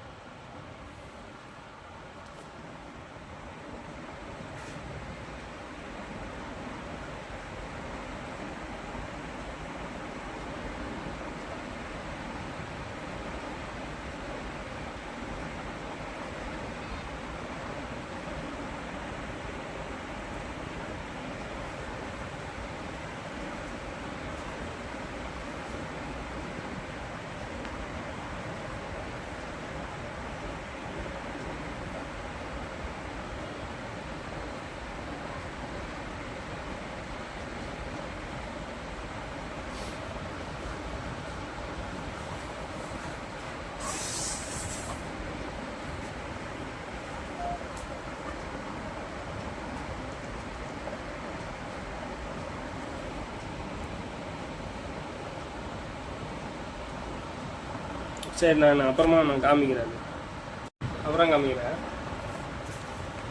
இங்கே இந்த வரி காசை எனக்கு காண்பீங்கள் என்று அவர்கள் ஒரு பணத்தை அவரிடத்தில் கொண்டு வந்தார். அப்பொழுது அவர் இதை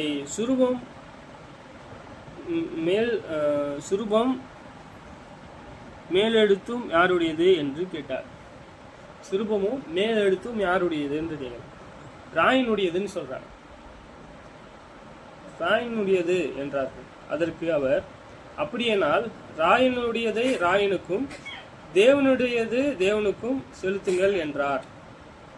எவ்வளோ ஒரு அற்புதமா ஒரு ஞானமான ஒரு பதில் பாருங்க. தேவன் அவருக்கு எவ்வளோ ஞானத்தை கொடுத்துருக்காரு. ஒரு சோதிக்கிறாரே, ஒரு சோதனையில் அவர் வச்சிருக்காங்க. உங்களுக்கும் ஒரு சோதனை வரும் இல்லையா? எல்லா வகையிலையும் உங்களுக்கு சோதிக்கலாம். நீங்கள் வெளியே போகிறீங்க, உங்களை யாரோ திட்டலாம், நீங்கள் பதிலுக்கு திட்டணும் அப்படின்னு தோணும். ஆனால் திட்டக்கூடாது. ஏன்? நம்மளுடைய வாயில் எப்படி ஒரு நன்மையும் தீமையும் இந்த வாயில் சபித்தலும் துதித்தலும் ஒரே வாயிலேருந்து வரக்கூடாது அப்படின்னு சொல்கிறாங்க. அப்போ நம்ம வாயில் என்ன வரணும்? நன்மையான வார்த்தை தான் வரணும், தேவனுடைய வார்த்தை தான் வரணும், தேவனை துதிப்பது தான் நம்ம எதிர்பார்க்கணும். சொல்கிறது, ராயனுடையது ராயனுக்கும் தேவனுடையது தேவனுக்கும் செலுத்துங்க.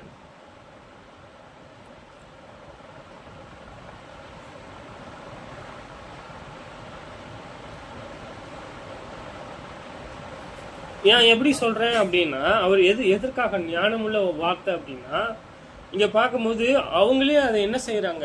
ஏற்றுக்கொள்கிறாங்க. பாருங்க, இவர் ஞானமுள்ளவர் என்பதை அவங்களே ஆச்சரியப்படுறாங்க. அவர்கள் அதை கேட்டு ஆச்சரியப்பட்டு அவரை விட்டு போய்விட்டார்கள். என்ன பண்ணிட்டாங்களா? ஆச்சரியப்பட்டாங்க. இப்படி ஒரு பதில் அவங்க எதிர்பார்க்கல.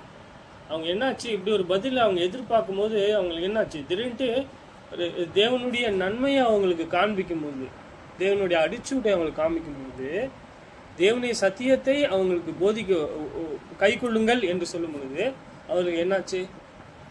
ஆச்சரியப்பட்டாங்க.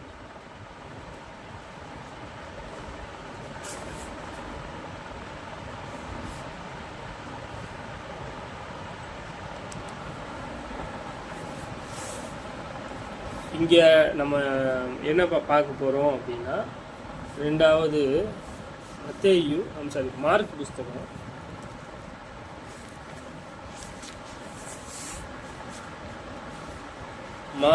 5ஆம் அதிகாரம்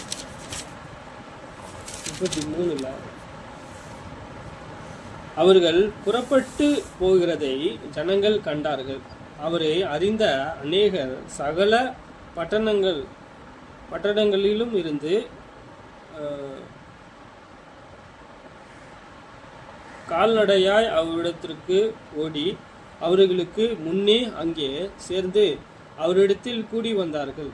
இயேசு கரையில் வந்து அநேக ஜனங்களை கண்டு அவர்களை மேய்ப்பல் இல்லாத ஆடுகளை போல் இருப்பதால் அவர்கள் மேல் மனதுருகி அநேகரை காரியங்களை அவர்களுக்கு உபதேசித்து தொடங்கினார்.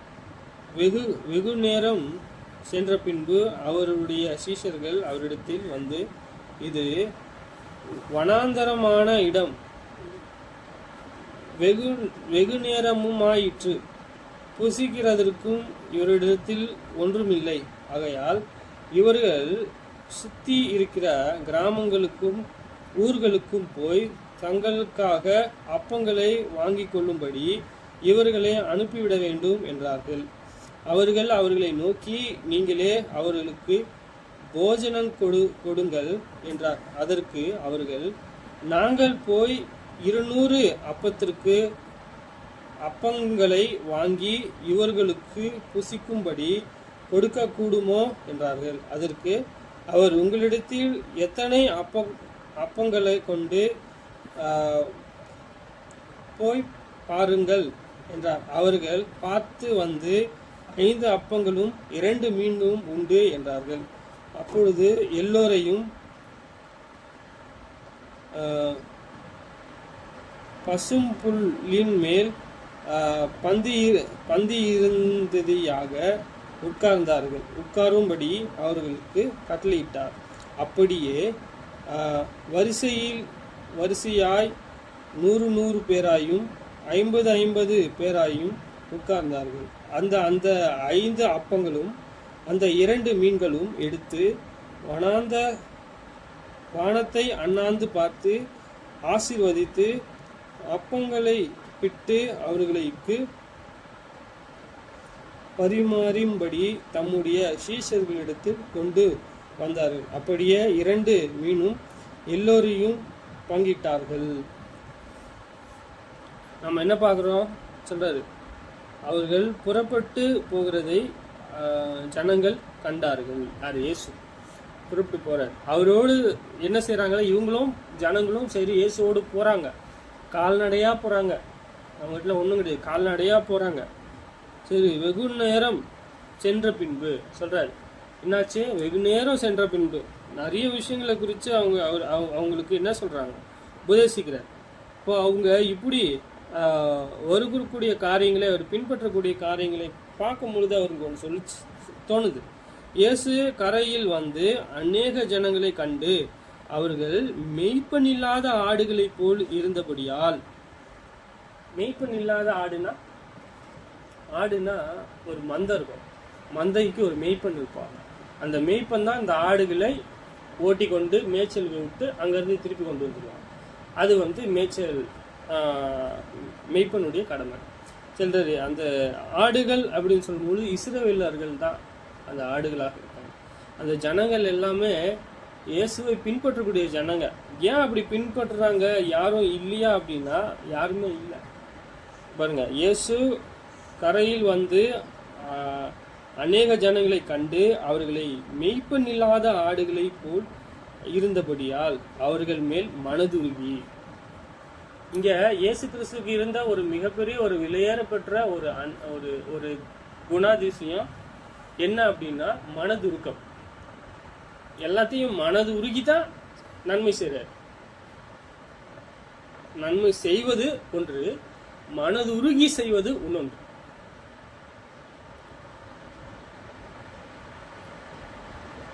இங்க ஒரு அற்புதம். என்ன அற்புதம்னா, அவங்களுக்கு சாப்பிட்றதுக்கு இல்லை, ரொம்ப நேரம் ஆயிடுச்சு.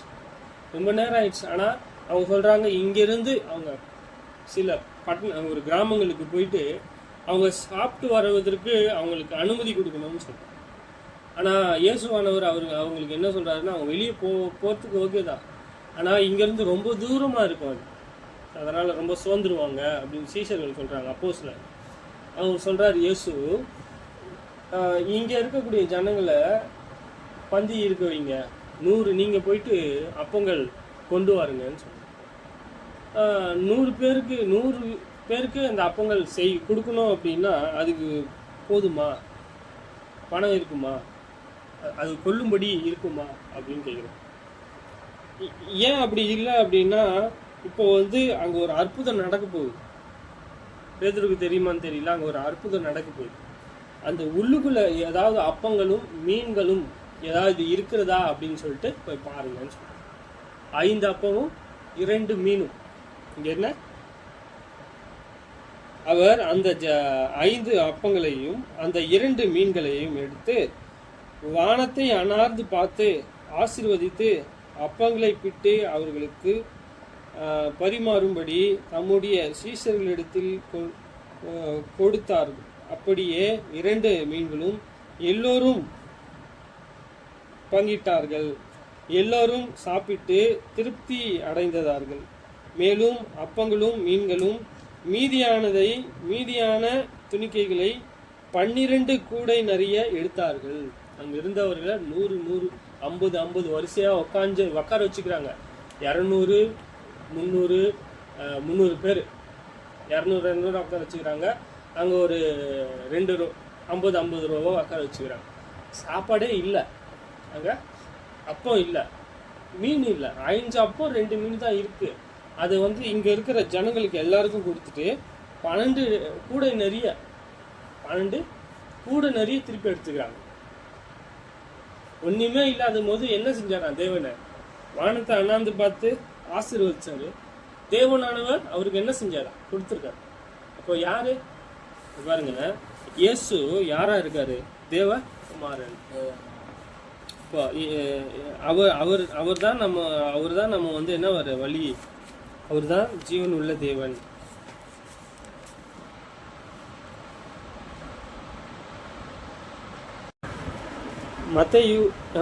எபிரேயர் புத்தகம் 2ஆம் அதிகாரத்துல தான் நம்ம இதை பார்க்குறோம்.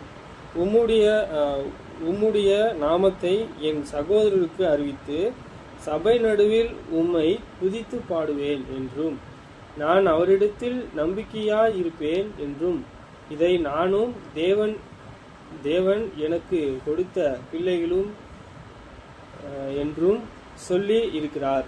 அதனால் பிள்ளைகள் மாம்சத்தையும் இரத்தத்தையும் உடையவராய் இருக்க, அவரும் அவர்களுடைய போல மாம்சத்தையும் இரத்தத்தையும் உடையவரானார்.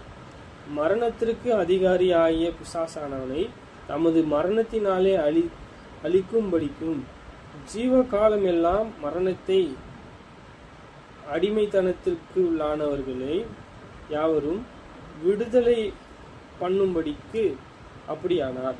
அதனால் அவர் தேவ தூதர்களுக்கு உதவியாக கை கொடாமல் ஆபிரகாமின் சந்ததிக்கு உதவியாக கை கொடுத்தார்.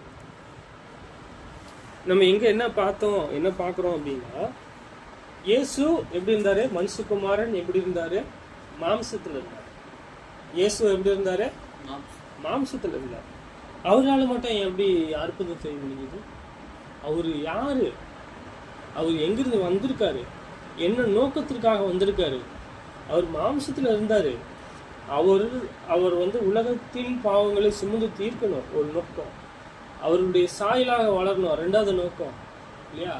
அவரை விசுவாசிக்கணும். அவரை விசுவாசிக்கிறதுக்கு தான் இவர் இப்படி எப்படிப்பட்ட அற்புதங்கள் அடையாளங்கள் அவருக்காக கொடுக்கப்பட்டுச்சு இல்லையா? இப்போ ஒண்ணுமே இல்லை, கையில 5 அப்பந்தான் இருக்கு. இது 5000 பேர் கொடுக்க முடியுமா? மீதியானது 12 பேருக்கு எடுக்க முடியுமா? நம்ம இப்போ ஏதாவது ஒன்று வாங்கணும்னு நம்ம என்ன செய்யணும்? காசு கொடுக்கணும், காசு கொடுத்து வாங்கணும். ஆனால் அப்போ அவர் என்ன செஞ்சிருக்காரு? ஜெபிச்சிருக்காரு, தேவன் கொடுத்தாரு. இப்பயும் அப்படிதான். அந்த பணம் கூட எப்படி வந்தது? தேவன் தான் கொடுக்கும். பரலோகத்திலிருந்து நமக்கு கொடுக்கப்படாவிட்டா ஒன்றும் பெற்றுக்கொள்ள மாட்டாங்க. சரி, நீங்க யாக்கோபு சொல்றாரு,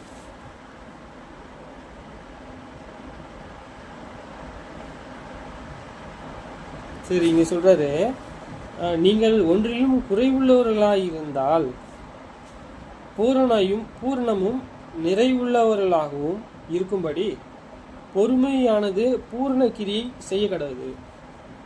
யாரு சொல்றாரு? இங்க சொல்லி கொண்டு வர்றாரு, நீங்கள்னு சொல்றாரு. ஒன்றில் குறைவுள்ளவர்களாய் இராமல் பூர்ணர்னா பர்ஃபெக்ட், எல்லா விஷயத்திலும் பூரணமா, ஒரு விஷயம் கூட குறை இல்லாமல், நிறைவு. பூரணம்னா பார்த்துட்டோம். நிறைவு அப்படின்னா வளர்ச்சி, அவருடைய வளர்ச்சியில, அவருடைய ஞானத்துல நிறைஞ்சிருக்கு.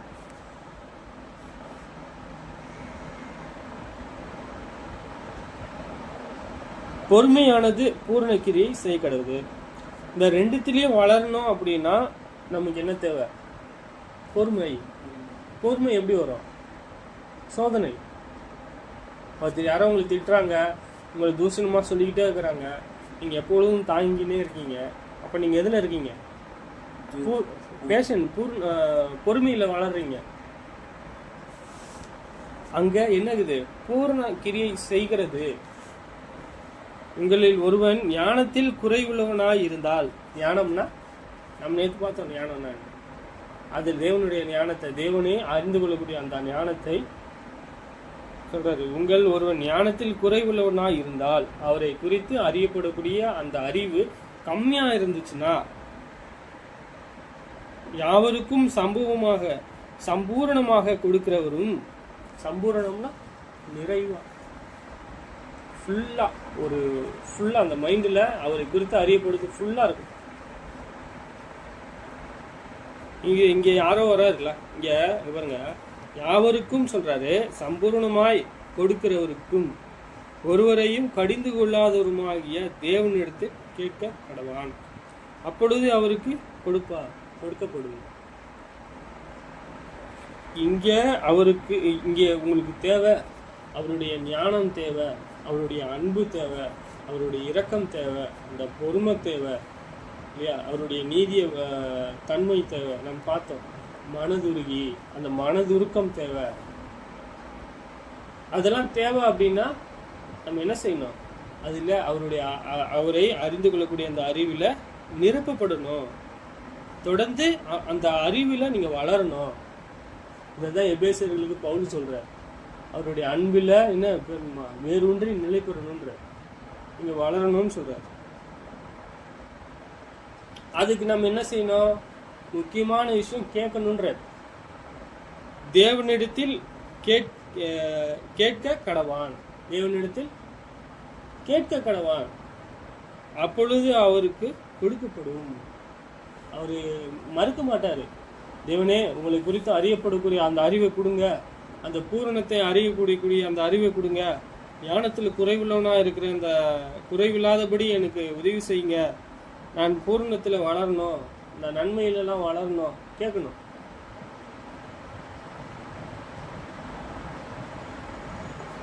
கேட்கும் பொழுது எப்படி கேட்கக்கூடாதான்? தேவனிடத்தில் கேட்கும் போது எப்படி நம்ம கேட்கக்கூடாதான் சொல்றாரு. ஆகிலும் அவன் எவ்வளவாகிலும் சந்தேகப்படாமல், கொஞ்சம் கூட சந்தேகப்படக்கூடாது, விசுவாசத்தோட கேட்க கடவான்.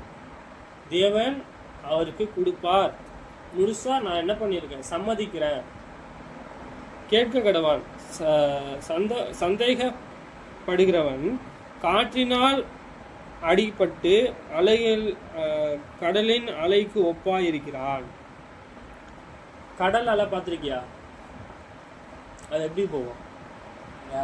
வேகமா போயிட்டு பின்னாடி வரும், முன்னாடி போகும், பின்னாடி வரும், முன்னாடி போகும். ஏன் போகுது? அது காத்து. அந்த காற்றினுடைய வல்லமையினால என்ன பின்னாடி போகுது, முன்னாடி வருது, முன்னாடி போகுது, பின்னாடி ஒரு அலை வருது, வேவ். அதுதான் சொல்றேன். சந்தேகப்பட்டு கேட்கறாங்கல்ல, அவங்க இப்படிதான் இருக்கிறாங்களா?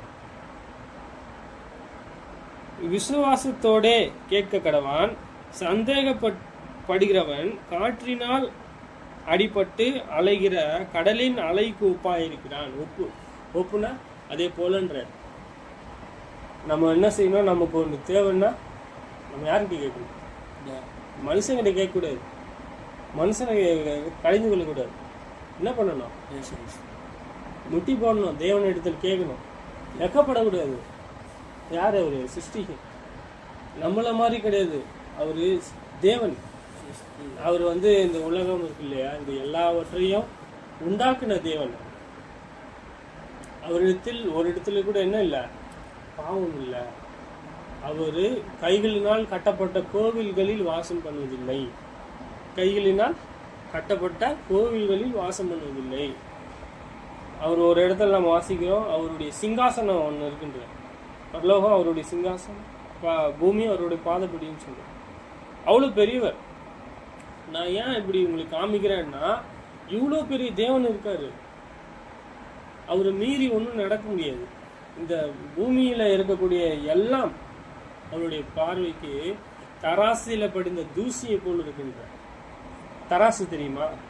இப்படி தூக்குனா எடை போடுவாங்க. இங்க கல் வச்சுட்டு இங்க பொருள் வச்சு எடை போடுவாங்கல்ல, நீங்க பார்த்துருக்கியா? அதுதான் தராசு. அந்த தராசுல படிந்த இந்த உலகத்துல மக்கள் இருக்காங்கல்ல, அவருடைய பார்வைக்கு அதுல படிஞ்ச தூசி, இந்த இடத்துல ஒரு தூசி படிஞ்சு அப்படி இருக்கும், அழுக்கா இருக்கும். அது மாதிரி இருக்குன்ற அவர் பார்வைக்கு. யாரப்போ? அவரு சிருஷ்டிகர். அவர் தேவன், சிருஷ்டிகர். அப்போ நம்ம தொடர்ந்து நம்ம என்ன பார்க்குறோம்? தொடர்ந்து சத்தியமானது என்ன அப்படின்னு சொல்லிட்டு நம்ம பார்க்க போறோம்.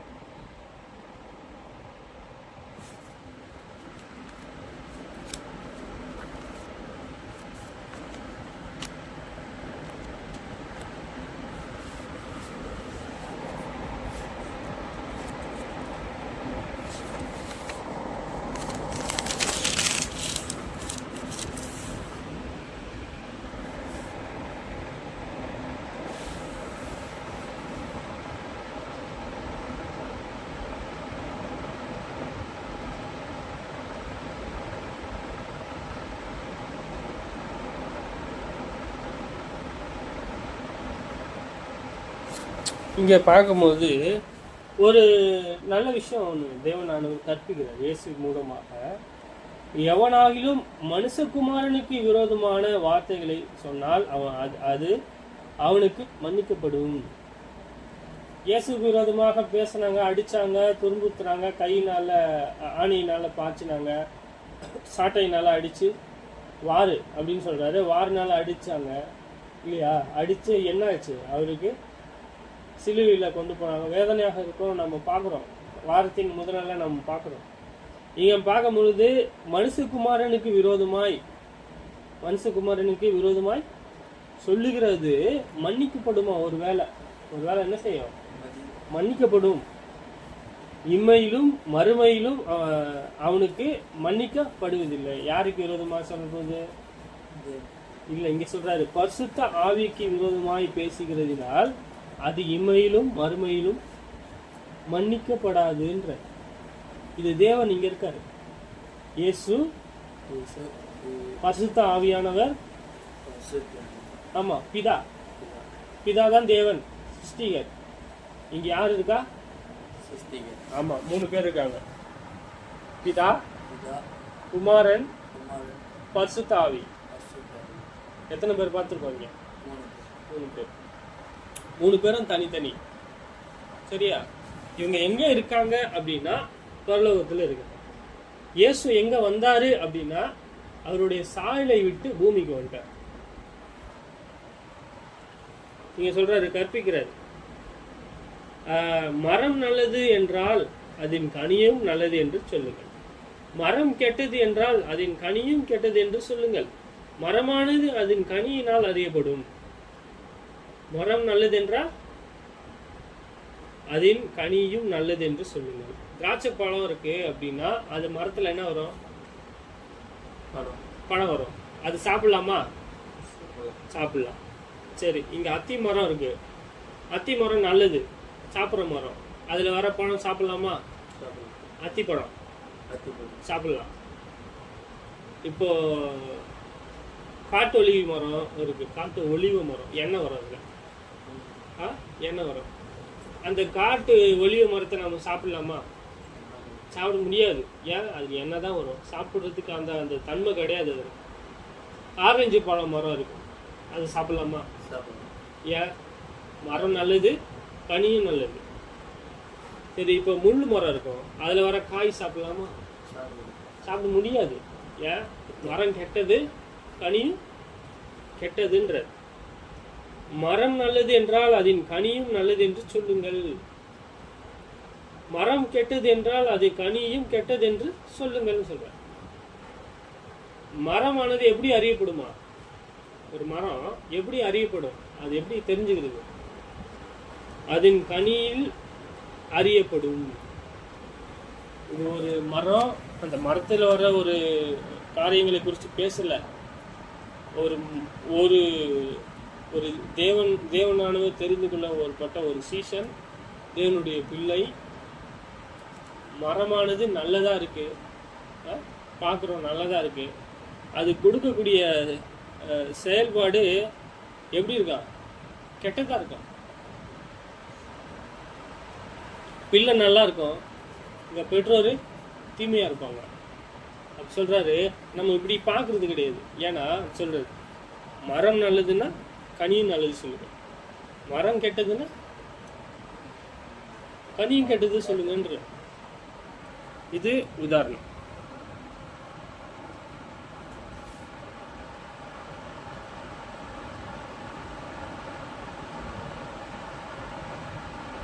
இங்க சொல்றாரு, விரியன் பாம்பு குட்டிகளே, நீங்கள் பொல்லாதவைகளாய் இருக்க நலமான காரியங்களை எப்படி பேசுவீர்கள்? இருதயத்தின் நிறைவினால் வாய் பேசும். சொல்றாரு என்னவா? அவங்க யாரு? விரியன் பாம்பு குட்டிகள்னு சொல்ற. விரியன் பாம்பு பார்த்திருக்கியா?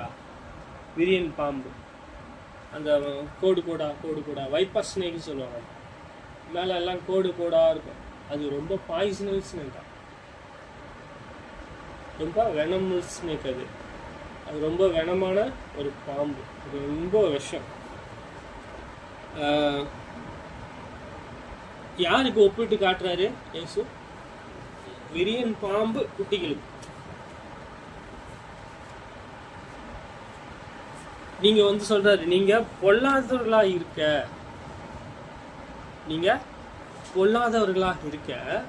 நலமான காரியங்கள் எப்படி பேசுவீங்க? எது நலம்? தேவனுடைய வார்த்தையும் பிறனுக்கு இடுக்கன் செய்யாதது அதுவும் தேவனுடைய நன்மையும் தவிர்த்து என்ன நலமான காரியம்? எது இது இடுக்கன்? எது மாயான காரியம்?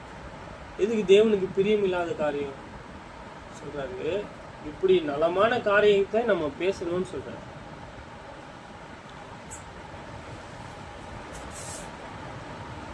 அவங்களுடைய இருதயத்தை வெளிப்படுத்துறாரு. நீங்க பொல்லாதவர்களாக இருக்க நலமான காரியத்தை பேச முடியாதுன்னு சொல்ற. ஆனா பேசலாமா? நீங்க சொல்றாரு, நீங்க பொல்லாதவர்களாக இருக்க நலமான காரியத்தை நீங்க பேச முடியாது. நீங்க யாரு? தந்திரமா தான் பேசுறீங்கன்ற. மனுஷர் பேசும் வீணான வார்த்தைகளை யாவையும் குறித்து நியாய தீர்ப்பு நாளிலே கணக்கு ஒப்புவிக்க வேண்டும் என்று உங்களுக்கு சொல்கிறேன். நம்ம பேசுறோம்ல, வேஸ்டா எவ்வளவு பேசுறேன்? எதுக்கு பேசுறீங்க? ஜாலியா பேசுறாங்களா? சொல்றாரு, நம்ம பேசக்கூடிய ஒவ்வொரு வார்த்தைக்கும் தேவனிடத்தில் என்ன செய்யணுமா? கணக்கு ஒப்புவிக்கணும். நம்ம சபைக்கு போறோம், அங்க ஒரு சகோதரன் பார்க்குறோம், எப்படி இருக்கிறான்னு விசாரிக்கணும். அவருக்கு ஏதாவது நன்மை தேவையா நம்மளால செய்ய முடியும், இல்லைன்னா நம்ம என்ன செய்யணும்? தேவனிடத்தில் வேண்டுதல் செய்யணும். அவருக்கு குறை இருக்கு, அவருக்கு என்ன இருக்கு? அங்கே வேதனை இருக்கு, ஏதோ ஒரு பிரச்சனை இருக்கு. நம்ம அவருக்காக என்ன செய்யணும்? வேண்டுதல் செய்யணும். பிதாவே இவருக்கு மன்னியும், பிதாவே இவருக்கு தயவுசெய்து அவர்களுக்கு நன்மை செய்யும், பிதாவே அவங்களுக்கு அவங்க என்ன எதில் இருக்காங்க? அவங்க பிதாவே அவங்க பாவத்தில் இருக்காங்க, அந்த பாவத்தை நீங்கணும். பிதாவே நீ பார்க்க முடியும், இப்போதைக்கு பார்க்க முடியாது, ஆனால் தொடர்ந்து வரக்கூடிய நாட்களில் வளரும் போது நீங்கள் போகும்போது அவங்களுக்கு என்ன தேவை அப்படின்னு சொல்லிட்டு அவங்களுக்கு என்ன செய்யணும்? அவங்களுக்கு கனம் செய்யணும். விசேஷமாக விசுவாச குடும்பத்தாருக்கு நன்மை செய்யணும்ன்ற கவனம் செய்யலாம். நான் வரக்கூடிய நாளில் சத்தியம்னா என்ன, யார் சத்தியவான், சத்தியமானது எப்படி இருக்கு அப்படின்னு தான் நம்ம பார்க்குறோம். தொடர்ந்தும் பார்ப்போம். பரலோகத்தில் வாசமாயிருக்கின்ற பிதாவே, இரக்கமுள்ள தேவனே, உங்களை துதிக்கின்றோம், சோத்தரிக்கின்றோம். பிதாவே, உங்கள் நாமம் மகிமைப்படுவதாக. நீங்கள் பரிசுத்தர் எங்கள் பிதாவே, இரக்கமுள்ள எங்கள் தேவன், நீதியுள்ள எங்கள் பிதாவே, உங்கள் நாமம் வெளியேற பெற்றது. பிதாவே, உங்களுக்காக ஜீவிக்க, உங்கள் வேத வாக்குகளை கற்றுக்கொள்ள, உங்கள் நாமத்தை துதிக்க உதவி செய்யும். பிதாவாகி தேவனே, எப்பொழுதும் உங்களை மகிமைப்படுத்தக்கூடிய ஞானமும் இருதயமும் எங்களுக்கு இருக்கும்படியாக உதவி செய்கின்றோம். பிதாவே, இந்த நாளை கூட எங்களுக்கு கொடுத்து உங்கள் வேத வாக்கியங்களை நாங்கள் பார்த்தோம், தொடர்ந்து பார்க்கத்தக்கதாக ஞானத்தையும் பலனையும் கொடும். எங்களை பிதாவே சோதனையிலிருந்து ரட்சியும். பிதாவே, எங்களை ஆசீர்வதியும். பூமிக்குரிய தேவையும் ஆவிக்குரிய தேவையும் கொடும். பிதாவே, எங்களுக்கு அன்னன்ன ஆகாரத்தை நீங்கள் தந்துடுவீர். பிதாவே, எனக்கு உணவு உடுப்பை கொடுப்பீர். பிதாவே, எங்களுக்கு போதுமான ஞானத்தையும் பணத்தையும் தந்து எங்களை வழிநடத்தி என் கையின் பிரயாசத்தை கொடுத்து எங்களை வழிநடத்தும்படியாக வேண்டி செய்கின்றோம். பிதாவாகி தேவனே, எங்களை தொடர்ந்து எங்களை வழிநடத்தும்படியாக வேண்டி செய்கின்றோம். நீங்கள் ஒருவரே சிருஷ்டிகர் என்பதை நாங்கள் விசுவாசிக்கிறோம். பிதாவே, எங்களை பாதுகாத்துக்கொள்ளும். இந்த பகுதியில் இருக்கக்கூடிய ஒவ்வொரு குடும்பத்தையும் ஆசீர்வதியும். பிதாவே, உங்கள் நாமம் வெளியேறப்பெற்றது. பிதாவே, பெரியது. உங்களுடைய பரிசுத்த நாமத்தை துதிக்க உதவி செய்யும். இன்னும் அதிக ஒவ்வொரு சகோதர சகோதரிகளையும் கற்றுக்கொள்ள உதவி செய்யும். பிதாவாகி தேவனே, நீங்கள் பெரியவர், பரிசுத்தர். வரக்கூடிய நாட்களிலே பிதாவை உங்களை பிரியப்படுத்த உதவி செய்யும். எங்களை ஆசீர்வதிக்கும்படியாக உதவி செய்யும். சகோதரனுடைய குடும்பத்தையும் ஆசீர்வதியும் வழிநடத்தும். பிதாவே, உங்களுடைய சித்தம் செய்வதற்கு உதவி புரியும். பிதாவே, உங்களுடைய ஊழியமானது ஒவ்வொரு பகுதியிலும் நடக்கிறது. பிதாவை தொடர்ந்து நடக்கவும் உதவி செய்யும். பிதாவே, தொடர்ந்து உங்களுடைய சித்தத்தை செய்யத்தக்கதாக எங்களுக்கும் ஞானத்தை கொடும். எங்கள் வீட்டாரையும் எங்கள் குடும்பத்தாரையும் பாதுகாத்துக்கொள்ளும். பிதாவே, உங்கள் சித்தமானால் எங்களை ஆசீர்வதியும் வழிநடத்தும். குமாரன் இயேசுவின் இனிய நாமத்தை கேட்கின்றோம். பிதாவே.